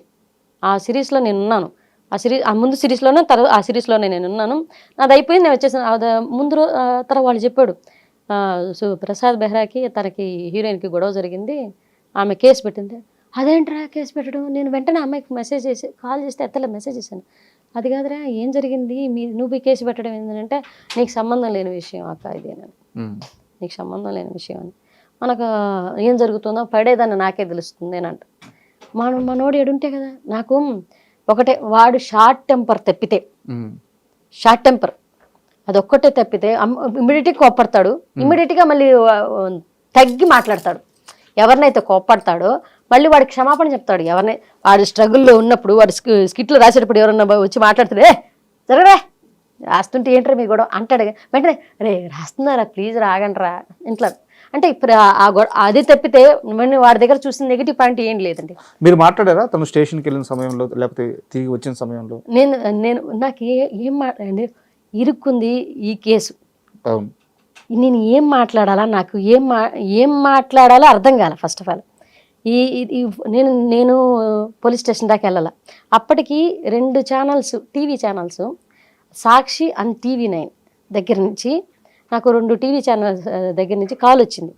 ప్రసాద్ బెహ్రా గారు పలానా లైంగిక కేసులో ఉన్నారు, మీరు వచ్చి ఏమన్నా మాట్లాడతారంటే వాళ్ళ వ్యక్తిగత జీవితాలు, నేను వాళ్ళ కుటుంబ సభ్యులను, కో-యాక్టర్ని, కాకపోతే వాళ్ళతో రేపాల్సి నా షూటింగ్ వరకే ఉంది. అంతవరకు వచ్చి నేను అక్కడ ఛానల్లో కూర్చొని మాట్లాడడం అనేది ధర్మమే కాదు, వాళ్ళ కుటుంబ సభ్యురాలనే కాదు. అట్లనే వాళ్ళతో 24 hours రేపాలో ఉన్నానా అంటే లేను, బెస్ట్ ఫ్రెండ్స్ నేను కదా, నేను ఒక యాక్టర్ని. నేను వచ్చి వాళ్ళ జీవితాల గురించి ఏం మాట్లాడడం ధర్మం ఉండేది? అందులో నాకు 2 ఆడపిల్లలు ఉన్నారు, ఇలాంటి వాటి విషయాలు నేనేం మాట్లాడతాను అని నేను మాట్లాడలా, పోలీస్ స్టేషన్ దాకా పోలే. ఆ తర్వాత ప్రసాద్ బెహ్రాతో నాకు ఏం మాట్లాడాలో అర్థం కాలేదండి. ఫస్ట్ ఆఫ్ ఆల్ నాకు నువ్వు పోయి అమ్మాయిని వేధించావా అని అడగలేము. నా తమ్ముడండి వాడు, నా తమ్ముడు. నేను ఏం పాయింట్ రేస్ చేసి మాట్లాడాలో నాకు ఒక రకమైన మొహమాటం అయిపోయింది మొహంలో చూసి. ఆ తర్వాత సిరీస్ స్టార్ట్ చేశాం. వచ్చిన వెంటనే సిరీస్ స్టార్ట్ చేశాడు మనశాంతిగా. నేను వెళ్ళినప్పుడు చాలా కూల్గా నార్మల్గా ఉంది తన ప్రవర్తన. నేను కూర్చొని నాకేం మాట్లాడాలో తెలియలేదురా అంటే వదిలేవే పర్లేదు. నీరజ గారు, ఫైనల్ క్వశ్చన్. మన నెల్లూరు అంటే ఫుడ్కి చాలా ఫేమస్. అవును. మన నెల్లూరు ఫుడ్ మీకు బాగా నచ్చే ఫుడ్ ఏంటి? నెల్లూరు ఫుడ్ అండి నాకు అన్నీ నచ్చుతాయండి. పచ్చళ్ళు చాలా బాగా ఇష్టం, గోంగూర పచ్చళ్ళు, టమాటో. నెల్లూరులో దొరికినటువంటి కూరలు, నెల్లూరులో దొరికినటువంటి ఫుడ్ బయట ఎక్కడ దొరకదండి. నాకు నెల్లూరు కారం దోశలు చాలా ఇష్టం. నెల్లూరు కారం దోశలు, నెల్లూరు గోంగూర పచ్చళ్ళు, టమాటా పచ్చళ్ళు, ఇవి బాగుంటాయి. నెల్లూరు ఊరగాయలు బాగా పెడతారండి, అవి చాలా ఇష్టం. నేను వదిలేశారు ఏంటది నెల్లూరు చేపల పులుసు అంటున్నారా? నేను తినను కదండి. అంటే మ్యారేజ్కి ముందు తిన్నాను, అది వేరే క్యాస్ట్లో ఉన్నాను కాబట్టి. ఆఫ్టర్ మ్యారేజ్ నాకు తినడానికి అవ్వలేదు, తెలియదు, అలా వదిలేసాను అనమాట. అండ్ థ్యాంక్ యూ అండి, ఎందుకంటే చాలా బిజీగా ఉన్నారు మీరు ఇప్పుడు. అవును, ఇప్పుడు కూడా డబ్బింగ్కి వెళ్ళాలి. అలాంటి బిజీ సమయంలో కూడా నా కోసం, మా ఐ డ్రీమ్ కోసం సమయం కేటాయించి ఇంటర్వ్యూకి వచ్చినందుకు నిజంగా చాలా చాలా థ్యాంక్ యూ. థ్యాంక్ యూ అండి, thank you so much. And don't forget to subscribe to iDream. And for more videos, please subscribe to iDream. Please subscribe to iDream. Please subscribe iDream. And please subscribe to iDream. For more videos, subscribe to iDream. please like, share and subscribe to the channel. Congratulations, iDream. Subscribe to iDream. Subscribe to iDream. So subscribe to iDream Media. iDream ki iDream team andarki huge congratulations. Please subscribe iDream Media. Please subscribe to iDream. Subscribe iDream. Please subscribe to iDream. iDream అంటే నా కళల channel subscribe చేసుకున్న నోరు తిరుగుతలేదు, మీరైతే గంట గుర్తు కొట్టండి. For more such videos, please subscribe to iDream.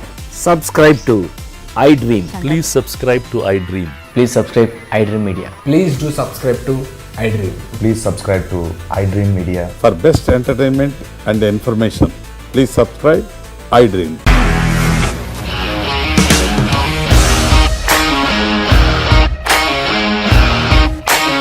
ఇండస్ట్రీలో కమిట్మెంట్ ఇష్యూస్ వస్తే నీకు కూడా వచ్చినట్టు? మార్నింగ్ తీసుకెళ్ళాలంటే కొట్టి పడేసాడు.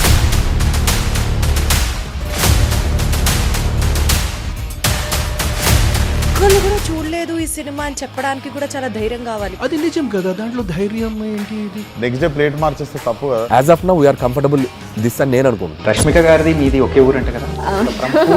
నీకు కోపం వచ్చిందంటే బాగా తిట్టేత్తరా? తిట్టేద్దామండి. నిజంగా గేమ్ ని ఎలా చేంజ్ చేయగలిగారు? ఏపీఎస్ఎఫ్సి వాళ్ళకి 6 నెలల్లో నేను 6 లక్షలు కట్టా. బిజినెస్ చేయాలనుకుంటే it is as difficult as riding a tiger.